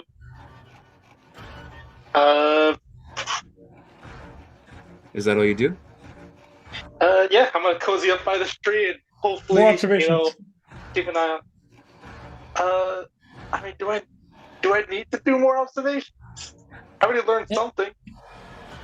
Yeah, why not, right? Learn Yeah. everything. Yeah, you know what? I will take the time to learn everything. I'll do another observation. All right, roll that d20. A 6. Did it? Again, all you Again. needed was a 5, so that's fine. Man, Okay, you really coasted on that. DM, if all I need is a 5 against this creature at least, do I even need to roll? I'm an automatic +5. That's true. Technically, all of us are. All three of us. So technically, just tell me you're gonna do an observation check, and then we'll go Got from it. there. I'm But going for that ricochet. What's that ricochet? ricochet, okay. So ricochet, I'm gonna go ahead and put it in the Roll20 chat. But this is a ricochet.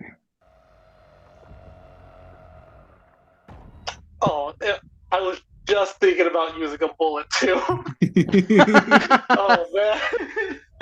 That would have been hilarious. I was thinking about using a different kind of bullet. These outfits already so soon? Yeah, that'll be it for me, good sir. It's made of glass. It is made out of glass. Okay. It's at this point in time, you guys hear the sound of something rumbling, something shaking the ground around you. Oh man. Oh no. And you see the tool shed behind you that was once there, completely destroyed and blows up into thousands of pieces. Good thing I left. Actual hell, man. As Dimitri, you look behind you, behind your cover of the tree, and you see this massive, giant crystal bowl. Holy shit. I want to start checking my pockets for that flare. Like, oh god, oh god, oh god. The bull is now in the field. Oh boy. All right, next is the NPC. The NPC, he looks and sees the bull, and you see that there is a look of recognition that they have with the bull. And you see he begins to lay down flat on the ground, prone, looking at the bull. And he whispers over to Tillman and Thompson. Oh shit! Get down on the ground. And he What about the wolf? Oh, trust me, the wolf's not gonna last long. And he stays prone on the ground, looking at the bull, and he's trying to avoid contact with the bull. Yeah. I'm gonna do what he says. Tommy, it is your turn. I mean, this guy's breaking apart, doing all that. Now getting even more agitated. It's like this, not that, no family. No wife. Life is not good. No bitches? Exactly. No maiden. What are you doing, Tommy? So, I'm not gonna heed his warning. Oh. Instead, and go up. Oh. The cojones on this man. Get back to angry, and then I'm gonna hold out my shotgun with an explosive round in it, and hold my action until he charges towards me. All This right. is a fucking madman. This is a man. You have your double barrel shotgun. You input the cartridge, explosive shot. Clock it. Aim right at it. The bull's now locking eyes with you specifically. As it does that, horns up, hooves to the ground, It's moving around, and unlike the wolf, this one is completely intact, not breaking apart. Just a solid glass that moves fluidly, as if it were a normal creature, but 3 times as big as a regular bull. Oh my God. You can make observation checks if you like. I did my second rage. That's But I cannot. right. You can't. Okay. Tillman, it is your turn. Uh, Oh, wait. So this is round 2, right? uh, The yes, the should ending be of round now. two. Yeah, around the end of round 2, because You feel that adrenaline wearing off. You're going back to 0 hit points. uh, yeah, I should have went down 20. Yeah. Well, you got it the first round, and then that ended, and that took off 10. So that still Okay. counts. And then the previous round, and now the new round. So if you Okay. don't heal yourself at the end of this round, you're going to go back to 0. Yeah, yeah. Well, then shit. That's exactly what I'm gonna do. I'm gonna go ahead and lay a hand on myself as I go ahead and cast a healing word. All right. How much? We're looking at 8 points of healing. 8 points. Okay. Okay. Okay.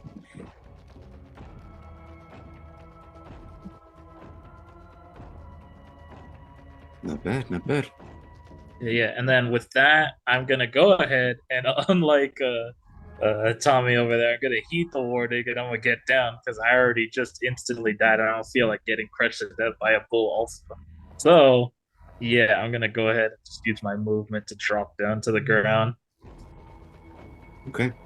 At, Um, at this point in time, as soon as you drop down and lay on the ground, um, you see the wolf that was attacking you guys sees the giant bull and books it. It's gone. It leaves. Coward. I almost have. It is the bull's turn. Oh wait, do you do anything else, or is that it?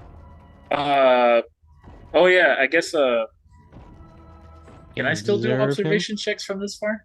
Yes, as long as you can see the target, you can do observation checks. Oh, dope. All right. In that case, yeah, let me go ahead and do my double observation check. Double. Okay, okay. Roll those dice. Roll those dice. Double? The ring. Because I got a ring that says I get 2 Oh. observation checks per. I already forgot about that. I'm so sorry. That's a 20, baby. Okay, so that's a dirty 20. So that's pretty good. That's pretty good. I mean, that's really good. It's just I not need perfect. I need one more.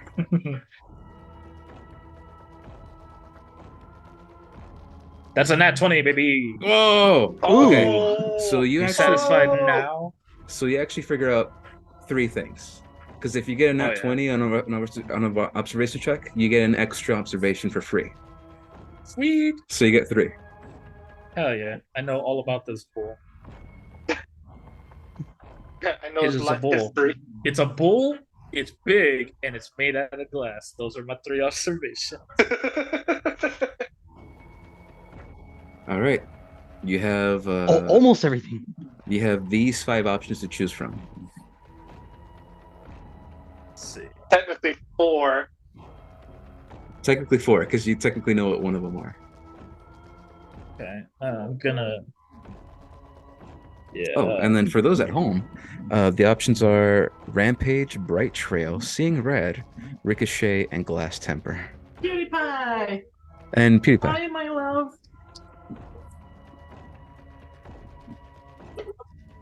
I guess give me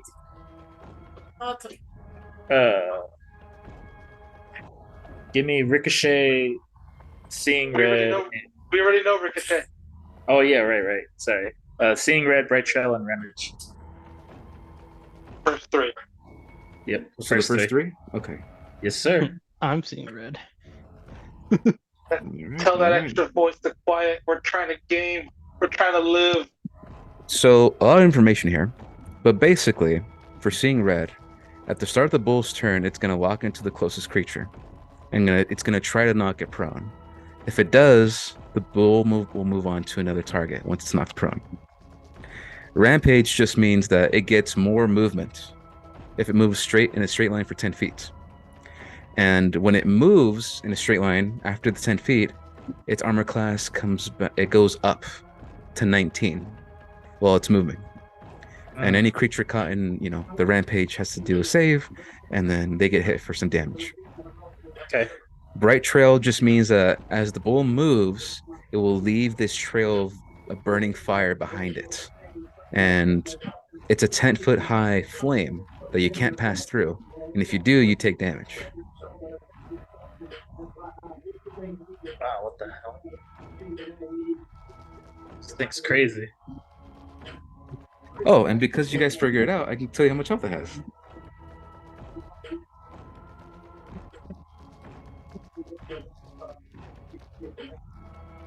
Right. It is now visible to everyone. Visible to everyone. And visible to everyone. There we go.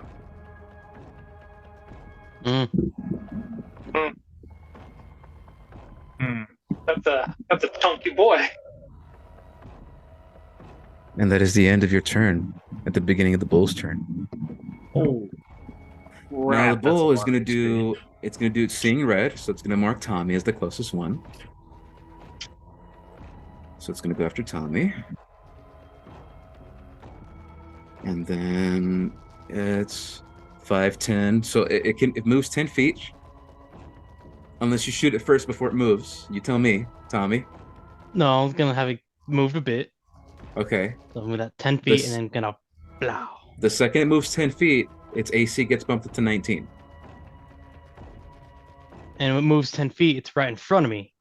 So direct hit. That's true. Face. Blow. High risk, high reward. Let's go. 5, 10. Kill And it. it's gonna go straight. It's gonna go through you as you click your gun and fire. Go ahead and see if you hit the target that's right in front of you. I imagine you're holding a shotgun like Terminator, just like one hand facing forward. Basically. And it's cut on the freaking website too. Oh. Silvery barb. Yeah? Well, you can do that? Yeah, I cast silvery barbs. I will be giving Mr. Dean advantage and the bull disadvantage on attack. Okay. The bull has disadvantage. Oh, so close. All right. Inspire. Oh my god, what the hell? Okay. That is a D6. Go ahead, Tommy. Roll that D6. Oh my god. Oh my god. Wow.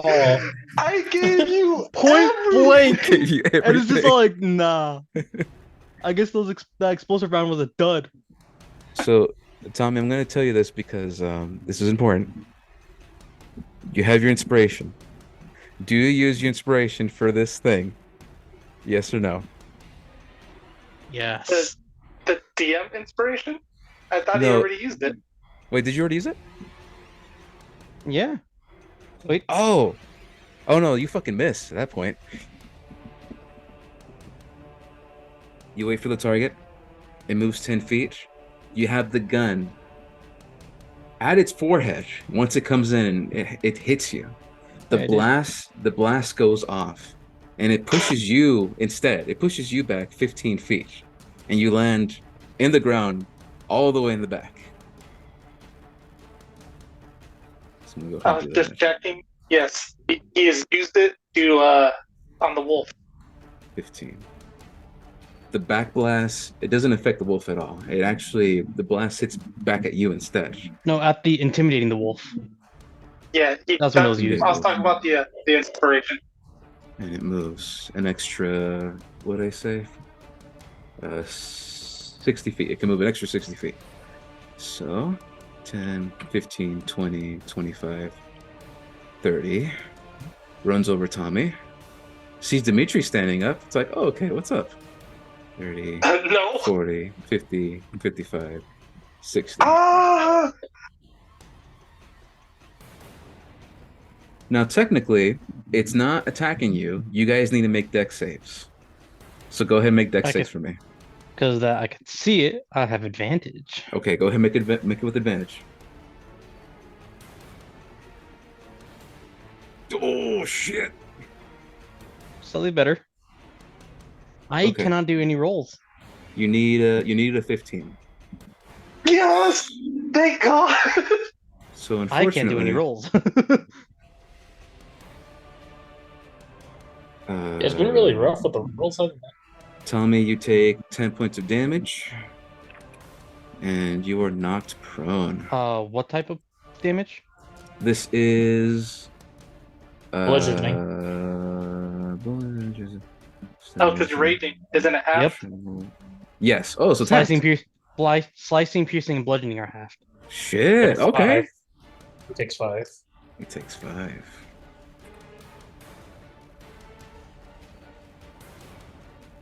You're no longer marked. Let's look at this out of here. All right. Now we move on to Dimitri. Dimitri, what'd you roll for your save? 19. I'm getting 19. the hell out of his way. Okay, so the 19 didn't hit, thankfully. And when you succeed a rampage, you get to move 10 feet of movement for free. Oh, sweet.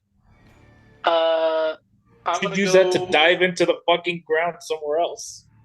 I'm gonna get closer to the healer, make sure he gets it. No, I'm gonna go up right there. Okay. 5 feet. Perfect. Ah! So I'm putting these squares on the map now. But these squares are now covered in these purple flames of a trail that's left behind. Oh, why? The bull's gonna end his turn there. The wolf is going to fucking bounce and say, later, bitches. You coward, help us kill the big thing. And it's gone. And Dimitri, it is your turn. You see that everyone else is prone on the ground. And you even see the NPC yelling at you, lay down, you dumb asshole! Is the bull actually like looking at me? It is now looking at you. It sees everybody else, they're laying down, and it ignores all of them. It's just looking at you now. I don't know if laying down would actually help. Yeah, I'm gonna pull out the flare. I'm not gonna use it yet, but I'm just gonna snow angel and just lay down. I'm like, succumb, please. Oh, Jesus. Lay down. You see the bull comes in closer and closer. The horns are about to gorge you on the ground. But it sees as your hat's a little out of the way, the horns that you have. And you see that there's a moment of almost recognition.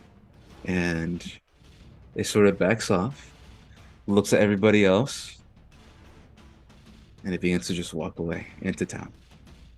What the fuck? What the hell? I ain't with that. I ain't with that shit. I have something to look for in the town. No, you dumbass. I'm not going to town if they hit that. Well, it kind of looks like it's going to the direction that you guys came from, and unless you guys do anything, it is gone. I was gonna get up and throw an axe. Be like, bitch. Oh. Wait, Tommy, are you doing this or not? Yes. You are? Oh, Yeah. Oh my god. Alright, bet. Do it. Do it. Fucking actually psychopath. well, I mean, is Is he gonna go to the train if we It's just just let him go? it's kind of following the tracks that you guys left, but It would go to the train in that case. Oh god. you guys don't know it came out because it heard commotions over here from its pen, from its little fence, and now it's sort of trying to explore what's happening now with this new people that have come in. When I was just walking away, I was like, I am gonna throw the hand axe. The heavy hand axe. It was a mod Oh, that 20. lumberjack throw, the whole. Yeah. You got to roll a hit, baby. He Roll did. again. He did hit him. Oh, You toss the heavy hand axe, and it oh goes shit. into the air. Go ahead and roll damage for me. Fucking bitch. Max. Ooh. 9 points of damage. So, Don't know if you want to count the rage of +2. unfortunately, That's it going takes as range, so yeah. it takes no damage What the? Because it's a piercing damage. because it's piercing damage, and Ricochet. it ricochets. Because it's not a bullet, it doesn't come back at you. It just bounces off the hide of this giant bull, and you see it does hit the bull, and it goes and just like tossing a rock at a giant house. It just bounces off and lands on the snow next to it. Thankfully, it doesn't fucking notice, and it leaves. It leaves all of you I'm gonna- behind. I'm gonna follow I'm and gonna yell at cast- it. I'm gonna cast message and point over to the train area and tell him there's a big ass glass bowl. If you see it, lay down, hide, do not engage. I repeat, stay out of its way. Okay. You can do that? Yeah, I have message. I just have to point. I gotta point in the direction, and hopefully they're close enough to hear it. Of 300 feet. In that case, as you guys do that, Jesus Christ. I hope I'm giving you guys enough hints that this thing is not, you can't, this isn't a winnable battle. That's a thing you're trying to avoid. Hope I made that clear. I was gonna use a blood spray next. Oh, Hopefully Jesus he notices Christ. that. Jesus, Andrew. Jesus. There's things You trying to look for. psychopath. I just gave a warning, and that was it. I just let the good people know what's out here. At this point in time, I'm a father and a protector. I'm gonna say that God damn combat is over. Thankfully. I'm Jesus. gonna say my fucking temp HP is gone. Not And your 10 thankfully. HP is gone. I'm gonna grab that hand axe, give it back to Mr. Dean, and be all like, "You goddamn psychopath!" You see that the individual that's on the ground, you see he tries to get up, but there's sort of like this limp on his leg, and he falls down. And no. he tells Tillman that's next to him, thank you, and he's sort of like patting you on the shoulder. And he's like, that was a goner. Big Good Ben, Lord, man. Big Ben usually warns them off, but jeez. You call that thing Big Ben? You have a fucking name? Is that yours? Yeah, he's one of ours. Here, come inside. And Oh my he God. he's sort of limpingly trying to get inside the big farmhouse that is near the fence. Okay. You get a better look at this guy, and you see that he is probably no older than like 15, 16. Oh, But wow. due to like not shaving and just not like no ways to just make himself seem cleaner, he looks older. He looks like he's 25. Yeah, he's got like 15 years worth of beard on him. Got it. Yeah, he looks pretty bearded up.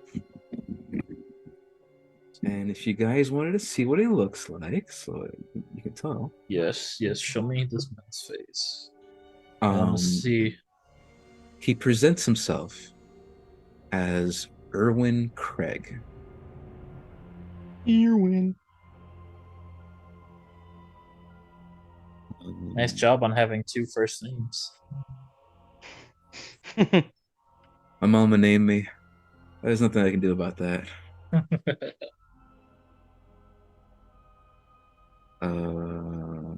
Erwin, where are you? Oh no. Erwin is MIA. He In never his, existed. He was it a was figment all. of our imagination. Oh, There he is. So that's what Erwin looks like. oh, hello, Erwin. Mm. Look at him. He's all snow covered, a little dusty. Got a sweet ass hat. Erwin brings you inside his hovel, his Mhm. homestead, and just a quick perception of what it looks like. All of you see that there is, um, it seems too big for him. It kind of seems like there should be more people, but for right now, it's just him. What do you guys do? Okay. Well, shoot, I'm gonna go inside and I gotta ask like a whole couple of questions. More importantly, though, I think I gotta go. Uh, you know what, Mr. Craig, if you'll excuse me for just a second, I gotta go get those other two. I think it'd probably be best if we all came together. And so I go over to Tommy and I'm like, "You're batshit crazy. Um, I'll I stare needed at to you get angrily. I needed to get that out of the way, man. But let's look. Let's talk to this fellow. You're looking for your family. Maybe he knows something. Let's talk. Hmm? Still gonna look directly into your eyes angrily. I'll take that as a yes. Dimitri, would you join us, please? As I'm like dragging that heavy hand axe back to him, like, yep, God, this thing's heavy. Yeah. All right. And then I Like, go I back. believe this is yours, big man. It's like, yo, look what I got. Yeah. Hey, Dimitri, he's looking kind of angry. Maybe you want to hold off on giving him that at the just this moment. And I'm gonna It's his yank it. property. Yank it. Say, if you can't wield it properly, then don't touch. Just yank it out. Hey, you had Hmm. my briefcase. I had your axe. We're square. We're even. Anyways, let's go ask that gentleman Mr. some Craig. questions. Mr. Mr. Craig it Craig. is. Now I know as I fix up my suit. And I'm like, all right, let's get back to business. Mhm.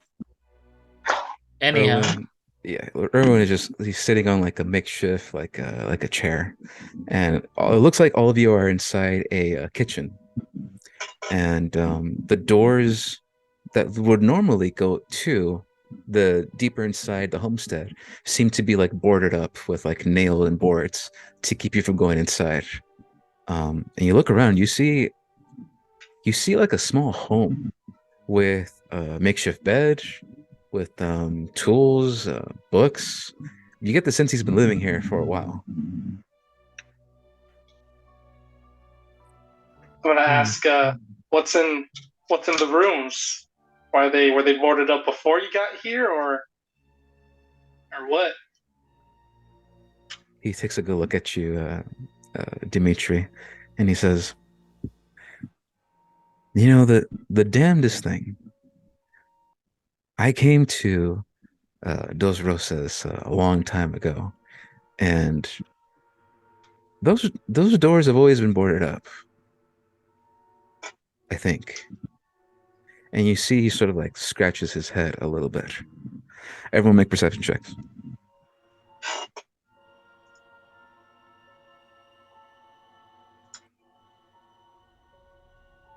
Oh, here we go. Big numbers, big numbers. 17, 19, 12. Okay. Dimitri and Tommy, both of you notice that when he scratches his head, there is a quick, brief, like the tiniest of seconds You see that as he scratches the inner side of his head, the little hat he's wearing moves up a little bit, and you see that there is this red glow coming from out in that little gap that was there for briefest of moments. And then the hat goes back down, and he says, "Yeah, I remember coming here, working at the farm for a while, but it's only been me for the longest time.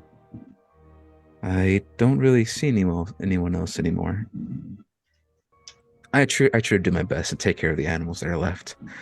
You saw Big Ben, but there's a couple of horses that um they're nearby, and if you like, I can sell them for you. But they're just there.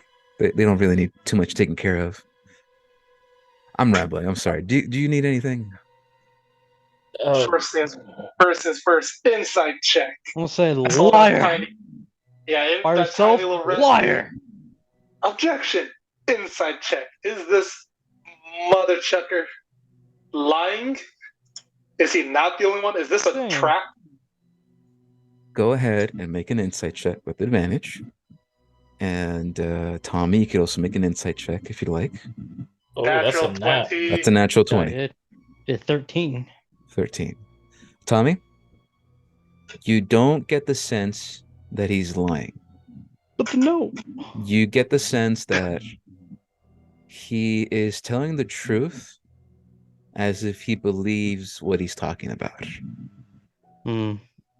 Dimitri, however, including the heartbeat, you don't sense one. Oh. Um. Is it the same rough feeling I that I could have sensed if I was like next to the dog or the bull, like laying down or just near it, where it's just there's nothing there, nothing beating? This is different. When you were next to the bull Different. Okay. and next to the dog, you did feel like a glass heart. You did feel like feelings, emotions with these creatures. But this guy, But with this no. guy, there's nothing. But you also get the same thing with Tommy. You don't think he's lying. He believes what he's saying, whatever that means to you. Okay. All right. I'm gonna ponder on some things. Mr. Thompson, you had some questions. Mr. Dean, I'm sure you have questions. I gotta put out a little notepad and just start writing some scribbles. Okay. Yeah, sure. So Um, what's with the red color underneath your hat? I'm just staring at him like, okay. Tommy, he gives you a very curious look and he says, "Red glow. What red glow? What are you talking about?" Take off your hat. Okay. He sort of grabs his hat, he takes it off, and all of you see that there is a red glow of red crystals, kind of growing out of his head, and it's giving off that same eerie red glow. And you see that he sort of like touches his head. He touches the glass that's on top of his head, and he looks at you and he says, "Yeah, there's nothing wrong with me. I don't know what you're talking about." okay. Well, excuse Mr. Dean. We are new to this land, so we're just curious on how things are. Excuse it. Uh, sorry about that. You can go ahead and put your hat back on. It's pretty cold out here. Yeah, it is pretty cold. He puts his hat back on, gets his sweater close together. It's like, look, I don't like to personally judge people's appearances, but you do look a little scary. And the fact that I'm not scared of you is because you saved my life. So I appreciate that. Yeah, Well, and I appreciate you helping mine. Uh, Mr. Craig, how I have a lot of things to ask actually, but let's start with one thing. Have you said you haven't have you been in here a long time, like in this building? Have you not gone out to the rest of the town for a bit?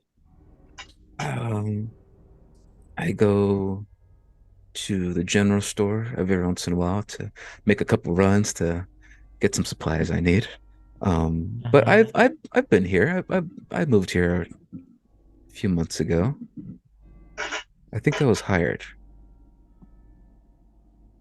Maybe I was hired. I don't Mr. know. Craig, does do you ever get issues with remembering stuff? You seem to be having trouble remembering a lot of things, a lot of ums and hms. He gives you a long look and he says, I guess I do. Um, I came here to this town a couple months ago. I worked on the farm.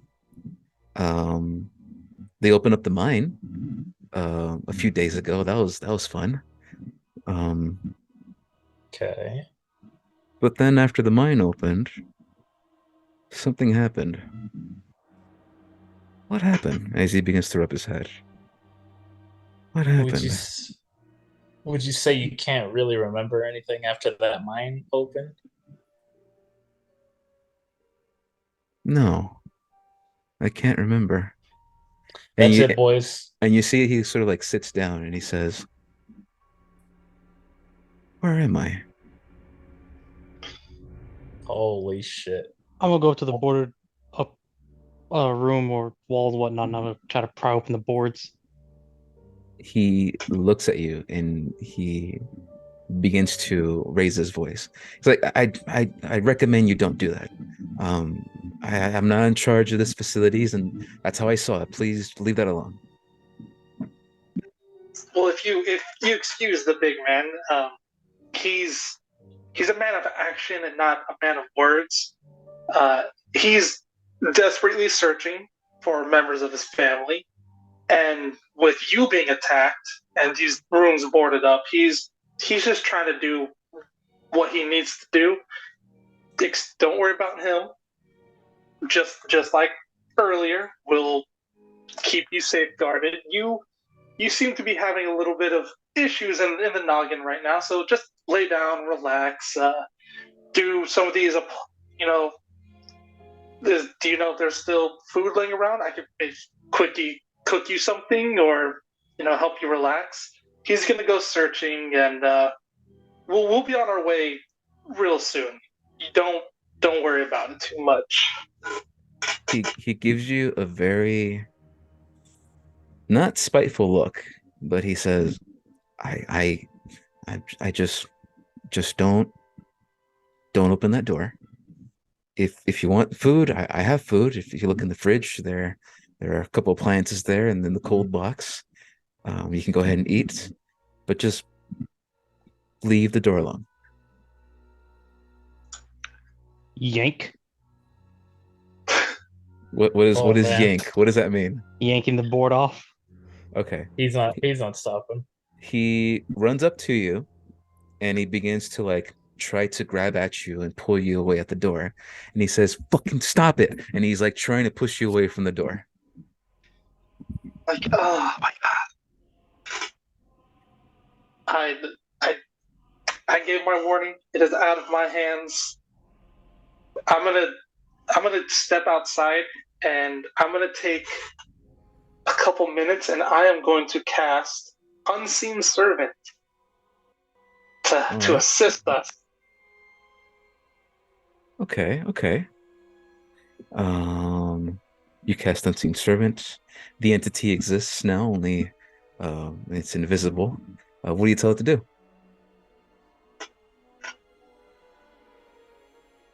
I'm gonna ask it to do a quick scan of the area. Just have a look throughout the town a bit to count how many more glass glass creature things that we saw earlier, like the bull and wolf or dog, wolf, whatever, to see how much of those are lingering around in this town to see if we might have more trouble or if we should speed up what we're doing here.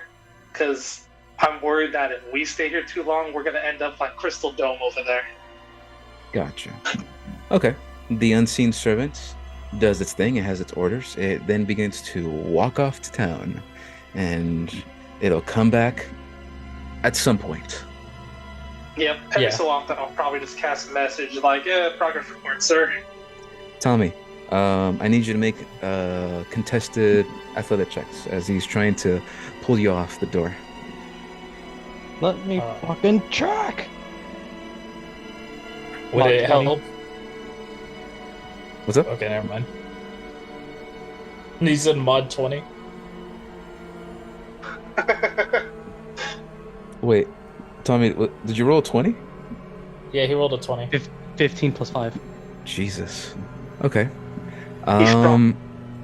You you push him off, and the second you do that, you pull the board off, and the door swings right open, and you see that there is a couple bodies, skeleton bodies, in front of you, like laying on the ground, to this grand hallway that leads into this bigger homestead.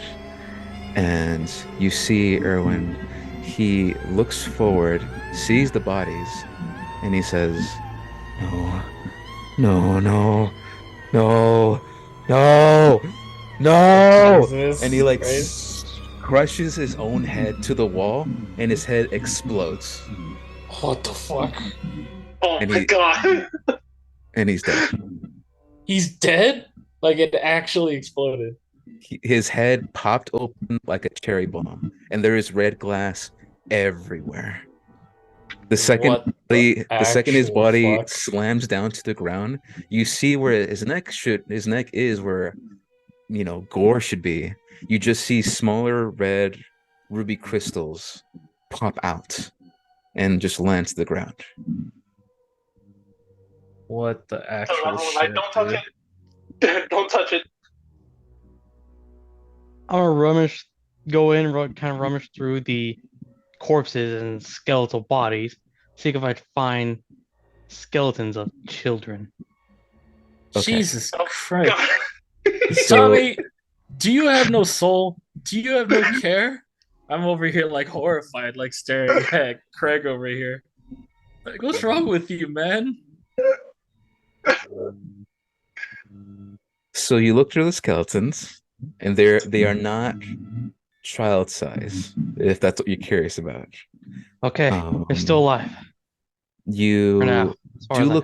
you do look forward, however, and you see that in the big open space of this homestead, there is this massive, giant, like hole in the ground.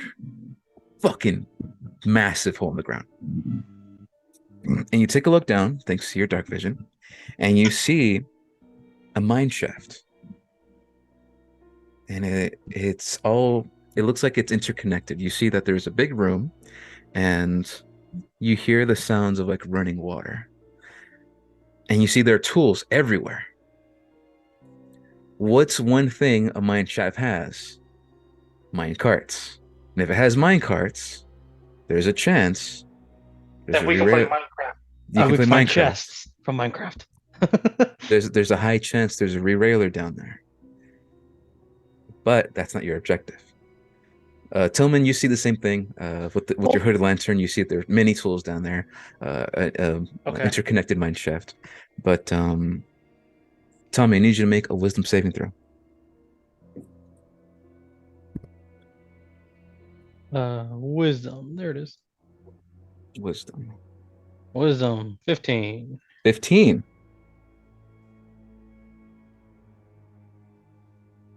Shit. You see a door, and under the floorboards in this open mine shaft, a door that leads deeper into the mine shaft. It was once open and slowly closes. But not closes as if someone behind the door grabbing the handle and closing it. I mean, you see a man-sized hand close the door, That's fucking Oh, what the horrifying. hell, dude? There is literally and the it devil in closes, the mine shaft. and the door closes.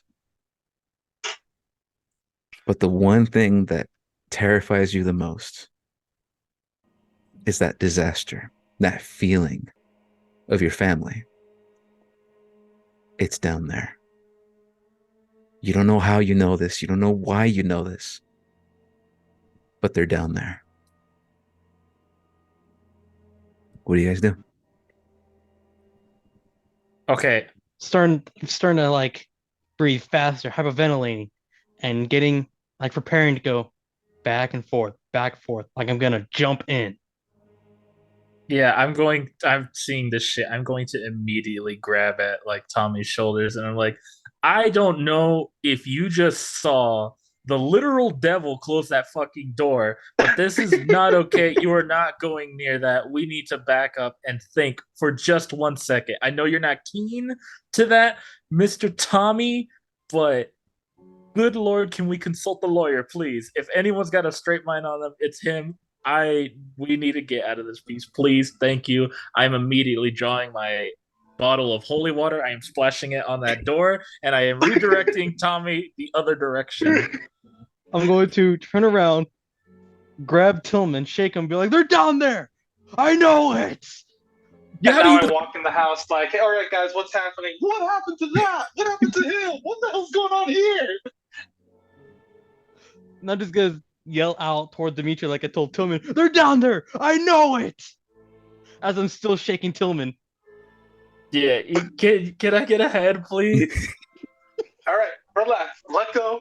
We'll go down there in a bit. Give us a moment. Team meeting. Team meeting. All right. So what's down there? Okay. Allow me, because I feel like I can say it with a little bit more of a straight head. Just barely, I guess. So, allow me to explain the events that just occurred. Tommy over here refused to listen to Mr. Craig and breached this area, as you can see. Now, as you see, Mr. Craig is now deceased. This was not because of us, this was by his own hand. I do not know what I just witnessed. This is obviously work of the devil. And I have witnessed the devil himself down that mine shaft. And I know what you're gonna say. I know that sounds fucking insane, but I've seen things in my day, Dimitri. This is not okay. Okay? You see all these bodies here? You know how long it's gonna take for me to cleanse this house? Far too long. Okay, we need to get help. There is something evil here. Maybe you're not a believer like I am. You cannot deny there's something awful here. We need assistance, and I don't know. Y'all want to go down there? Great. Do we have you? Do we have any way of getting help? The derailer is probably down there to help. Okay, that's fair. That is something we're gonna need, so we're gonna need to go down there anyways. Tommy, I'll give you 1 point for that, there. Tommy. You are right. We do need that. But you know what we also need? To not die out here in this literally godforsaken land. Now hold on. All right, so do we need help go down there or help around the town while we go down there? I would prefer both if possible. All right, understood. I'm gonna point in the direction where I sent off my unseen servant. I'm gonna call him William. Okay. Like, William, change of plans. Go to the cart area. It's over north, wherever we left the train at. All right. Can all he right. speak? No, can he speak? I don't think No. so. Just saying. Bonus actions, it just listens to your commands. It can do simple actions. But for the sake of this story, sure, it can speak. Oh, I was gonna have him write down a note then, if he can't speak. Anyways, communicate with the fine folks at the train. Let them know to be careful with the town. Make sure so that way they can be safe. And we're gonna need help in the town area, making sure everything's secure for an exit. There is some evil happening in the mines underneath. And yeah, that's it. And then I'm gonna pull out the flare and be all like, all right, I'm gonna give it like 2 minutes for William to let them know what's up. And I'm gonna fire off the flare. Okay. So you're firing off Oh the wait, flare. every hexagon was 5 minutes. So I guess I'll give Five them like minutes. 10 minutes or something. Yeah. Be like, okay, this should be enough time, and I'll fire off the flare. So hopefully the people will know some posses will come over, keep things contained, and I'll let them know, like, okay, I let my servant let them know what's up. I'm gonna fire this flare. It was given to me by Bella, yeah. Bella, yeah, Bella Tesla. Miss Tesla. This is for reinforcements. I'm gonna fire it. People are gonna come into town.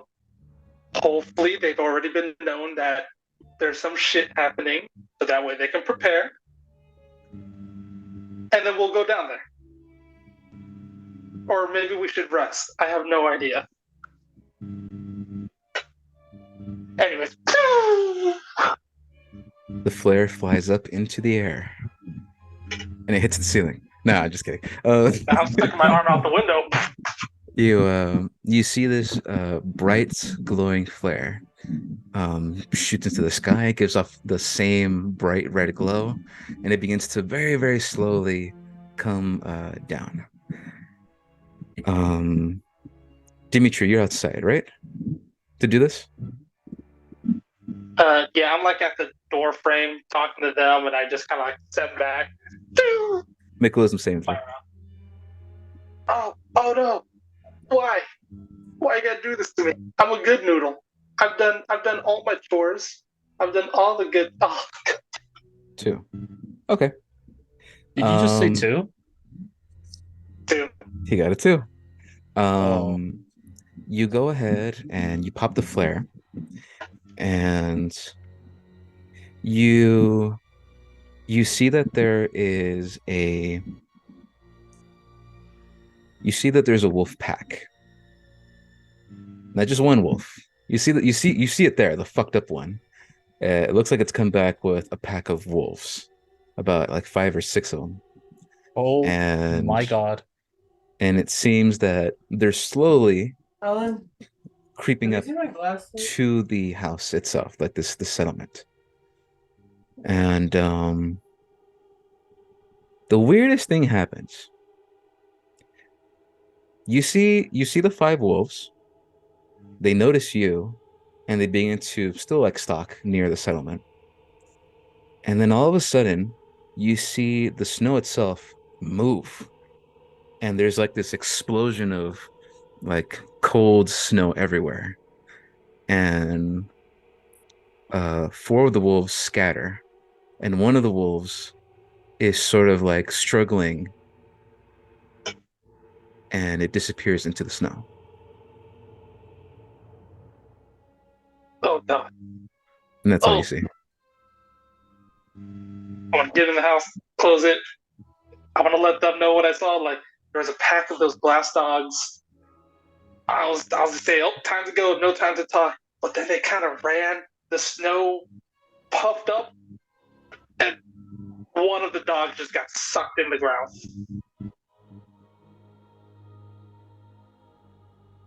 Oh. So seems like our answer is down in that mine shaft. Let's go. Oh Jesus. Oh, okay. Answers, dilemmas, and probably death. I hate everything about this. All right, look. Let me at least do one thing before we literally march on to our deaths, if you don't mind. So with that, I'm gonna go ahead and immediately.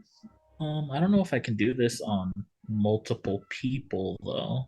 Try it. What are you trying? I want to cast protection from good and evil on these 2 boys over here. Okay. Protection. The range is a touch spell. The casting time is 1 action, and its duration, concentration, up to 10 minutes. So for 10 minutes, this will happen. It is also. Oh, it's just concentration. So yeah, if you decide to do this, these boys will have. Oh, I think you only do it to 1 person actually. To 1, because concentration. Concentration, yes. So you can only do it to one. Mm. Ooh. All right. Well, then tell you what. If I can only do it for one, Tommy, since you're so uh keen on marching down in there, you can be our front man, and we'll say this will help you out a bit. So I go ahead and cast that upon Tommy Dean. And what does that look like when you cast it on him? So I'm gonna go ahead and pull out my flask of holy water. I'm sure I didn't use all of it when I threw some of it at the door. I go ahead and take a small splash of water into a cloth, and I go ahead, ball it up a little bit, and I tap it into a cross shape onto the back end of Mr. Dean. It lets off a faint glow of light, and there is a shimmer that surrounds him just for a moment briefly, and then it fades away. Perfect. Tommy, you feel good. Not invincible, but you feel pretty good. Like someone has your back. And then after that happens, do you take a rest or do you go down the hall? I'm gonna go down. Tommy goes down. You Well, reach the we're bottom. obviously Go ahead, Can't go let ahead. him go that far. you, We gotta follow. yeah, we gotta follow up. Tommy, you reach the ground. Easy enough for you. It's a 10-foot drop. You expertly land on the ground. And Tillman and Dimitri, I need you guys I'll to turn roll around and try to like acrobatic checks. have my hands out, be like, I'll catch you. Acrobatic checks with advantage. Oh, I trust you, Tommy. Oh. Okay. Tommy got a 6. I And got a 10. Dimitri got I'd even roll acrobatic stuff. Tillman got a 11. Oh, wait, I have to roll with advantage? Yeah. Yes. Okay. In that case, let's go with the first one. 10 and 11. 10 and Okay. 11. So easily, Tommy, they come on down, and with one hand, you grab both and you set them down. Wow. What a man. You look around Huzzah. you, and you again hear the sound of running water. And you go ahead and begin to look around you. The sound of running water is coming through the only door that leads deeper into this mine shaft, which is the one you saw close earlier. But as you take a look around, you see that there are a couple useful items in here. You get the sense that this was probably a makeshift, like miner's den, or where they would hang out, they would rest. There's bunk beds everywhere, and a Makeshift couple bunker. of tools. If you'd like, you can rest here, find some supplies, or push on forward. I highly suggest we all look for something useful around here. Lord knows, Lord knows there's got to be something good around here. I Regardless, agree. If this is yeah, the source of when trouble started happening, that means there's got to be something lingering around. yeah. You know what? Yeah, regardless of what these two want, I immediately start investigating around. Investigation check. Not great. 7. Dimitri got a Oh, wow. 21. Okay, that's pretty good. Tommy, are you participating or are you getting impatient? Like, oh, come on, guys, we gotta go. Are you doing that? Yeah, impatient. Be like, come on. Okay. Figure out what you Tillman. need. Tillman, Now hold your horses. um you find an ammo box at the far end of the room, and it has a total of 10 bullets. Now you get to decide. This could be for pistol, this could be for shotgun. It's entirely up to you to decide. Or Uh, revolver. that's easy. I'm gonna say it's a shotgun ammo, and I'm gonna immediately say, "Hey, Tommy, here, catch," and I close Hooker it up and toss it catch. over to him. Buckshot. All It right. looks like Buckshot. buckshot. Birdshot. Buckshot. Tommy, put in your inventory 10 bullets of 10 shotgun shells. Mm-hmm. And because Dimitri got the 21, Yeah, boy, Dimitri, I need you to roll 1d4. Depending what you get an awesome item. 4. A 4. Okay. You find 3 healing tonics underneath a bed cot. And these count as 3 regular healing potions.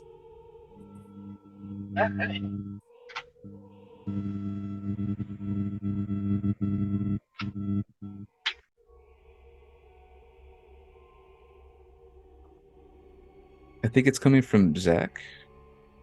Did you guys Yeah, I hear think that that's too? why he muted. No, yeah, Yeah, I I think heard it. that's why he muted himself. Let's see. I didn't mean Okay. to. No, you're good. You're good. I think something's up with your like sound. It's catching a bunch of stuff. But do you guys take a short rest or you keep on going? I would like to take a short rest, but I imagine Tommy's not going to allow that. And if he moves on, then well, I'm moving on. I suggest a short rest. We can all use a little bit of, you know, healing. I've already went down. I saw him go down. You're next, big guy. Nah, I'm strong. We're Okay, gonna well, help you just rest. unfortunately, Andrew, unfortunately, because it's majority rules for the party, and I need you guys to be in tip-top shape for what's coming up. Um, you'll take a very quick short rest and then move on with the story, okay? Okay. Now make sure to use your hit die, okay? You guys have some hit die you can use, and you'll regain some of that healing when you use the short rest option on D&D Beyond. Just be careful not to hit the automatically what says reset maximum HP. Make sure Make that's sure that unclicked. unclicked, exactly. So as much as Tommy is just getting impatient, he's not an idiot. He knows that Ooh, there is smart in being prepared for what's coming next. the hit die is really good. Mm-hmm. Actually, I rolled one hit die and it paid off well. Look at that. All right. Can all of you go ahead and the roll 20 type in how much health you have?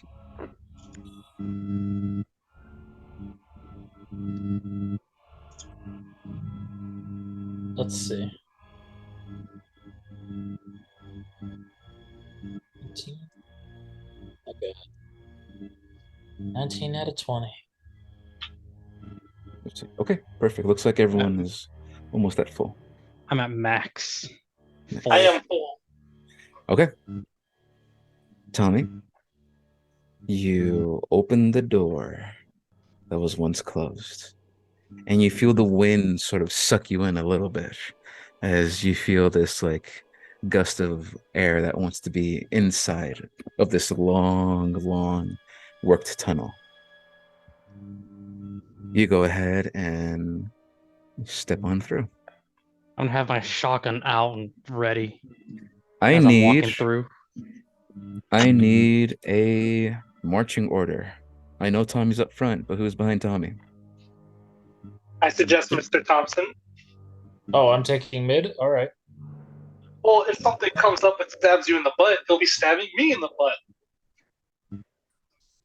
You know what? I have absolutely no qualms with this. Yes, you can take rear point. All right, we have Tommy, Tillman, and then Dimitri. Perfect. Now I know who to fuck over. I'm just kidding. Yeah, it's Let's the middle one. see here. Middle one. You begin to go through the tunnel, and you notice that this is a worked tunnel. This isn't just a regular like cave. You can see the support beams. It is pitch black dark. Not an issue for all of you because you now have a source of light. Um, as you get closer and closer and deeper, you do hear the sounds of that rushing water, and you reach another door. But this doesn't make any sense.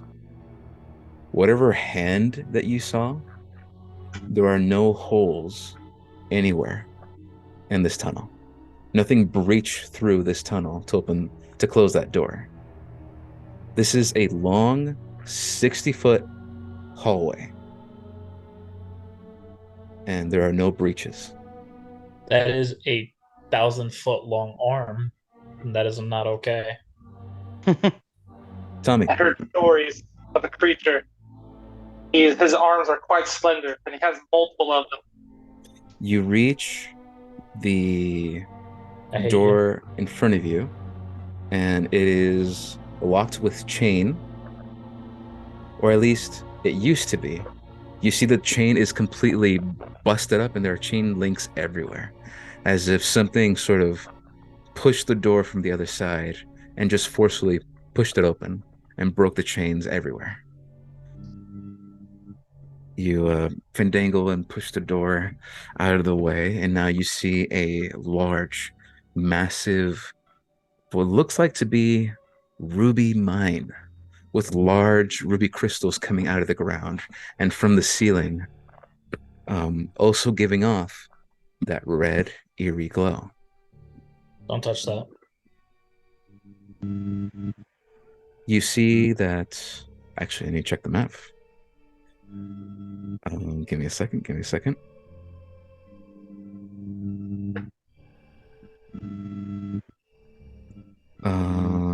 Yep. You see that you're on a like wooden platform, and there is water all around you. And you see that there is a mine cart, a good 30 feet in front of you that goes down. So you're on a raised platform, water all around you, and then there's a mine cart that's there. And sitting next to the mine cart is a re-railer. What do you guys do? Like, That good. That's is one thing that we needed. that I is want to Now, look literally around. too easy. I don't trust it. Yeah, I wanna scope out the area. Any creepies? Any crystal creatures? Any devils? Is there crawlies? Make a perception check, all of you. Oh, no whammies, no whammies. Why? Why the whammies? A 6, a 7, Oh God! and a 24. Oh, Jesus Christ. save the day, holy man! Let Jesus take the wheel. Jesus sees all, and he gives that knowledge unto me. Jesus. He sees all. Okay. and what Tillman, he saw was as you look around, Dimitri and Tommy, you sort of begin to figure out like what's around. Um, what's it called? You begin to look around you, and you see that there are just these just tools that were left behind by workers that were there before. And then all of a sudden, you notice you notice that whatever happened here happened quietly. There are no signs of struggle. There are no signs that anything violent happened. There are no inclinations that anything violent happened. There are no dead bodies anywhere. It's just an abandoned mine shaft. Tillman, what you noticed is a large, bulbous creature, Hmm. like a white pale thing, like a head of some kind. It's as big as a man, and this giant face, well, not even face, just the back of a head is sort of just it's sort of like resting at the very, very far corner of this tunnel. And when you notice it, the head sort of just curls around, and you see giant vacant eyes and a giant toothy smile, and it quickly scurries away. Oh my god. what happened? The Kukui? This is not a joke. We are actively and actually being watched. By I don't think you want the answer to that, D. Yeah, I don't think you want the answer to that. Tell me. We whatever, gentlemen, whatever is watching us, it ain't human. Whatever is watching us is incredibly large. Whatever's watching us probably destroyed everything up above, and whatever's watching us will be the end of us. I hate this place so much, and I don't use that word very often, sirs. All right, you know, Jesus taught me to love everything, but this place, I don't love it, not one bit. Okay, I say we get this re-railer. Well, actually, I don't know. You know what? It's probably booby trapped. I don't know. And I'm gonna go pick up the re-railer, say, you two can head on up. I have some more things to look. Some more people. That to look is for. literally the worst idea I have ever heard in my life, Tommy. You guys hear a grumbling sound coming from on top of you guys. And all of you look up and you see this thing looking down at you. Oh my god. What the hell? And it says, before any of you can react, it says, They do make a good point, Tommy. It does seem like a bad idea. and that's where we're gonna end it for today's episode. Hey, hold up. I shit myself. And we're gonna call it there, ladies and gentlemen.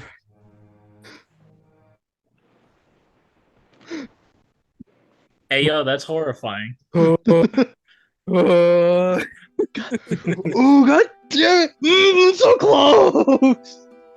Yeah, so close to our demise. That thing's gonna eat us. Did you see that thing? This is what I witnessed, okay? So, thankfully, we're not gonna have to wait a week. We're gonna play tomorrow and finish this up. Yep. Oh. And continue whatever that is. But We get to be Yeah, level dude. 20 now, right? yeah. So tomorrow we're gonna finish up the story. I'm gonna end the recording here. But I hope you guys had a good time. I know I fucking did. I was having a laugh when you guys were fucking dealing with that bull and just Erwin and the body parts and just, All the I loved it. banter. I love Man. hearing Alan's reactions to everything. I'm having no fucking rolls. No rolls whatsoever. I don't All my wanna rolls hear are that. gone. I do not want to hear that. The fucking shotgun in the face! If I hit, it was crit. 5v10 I can't say crit. anything. You know what? Because God was with me, okay? You see all those perception rolls? I literally have way better eyes than you. Do you know who else was with us? All of the audience, especially when they press the like button, press the subscribe button. And you too can see everything and more if you hit that like and subscribe button. Please do so right now. And thank you for watching this video. Thanks, YouTube. I'll catch you next time. Make sure you hit the like button. Alright, 3? I'll see you guys 4? next time. Yeah, hope you have a good one. Bye, YouTube.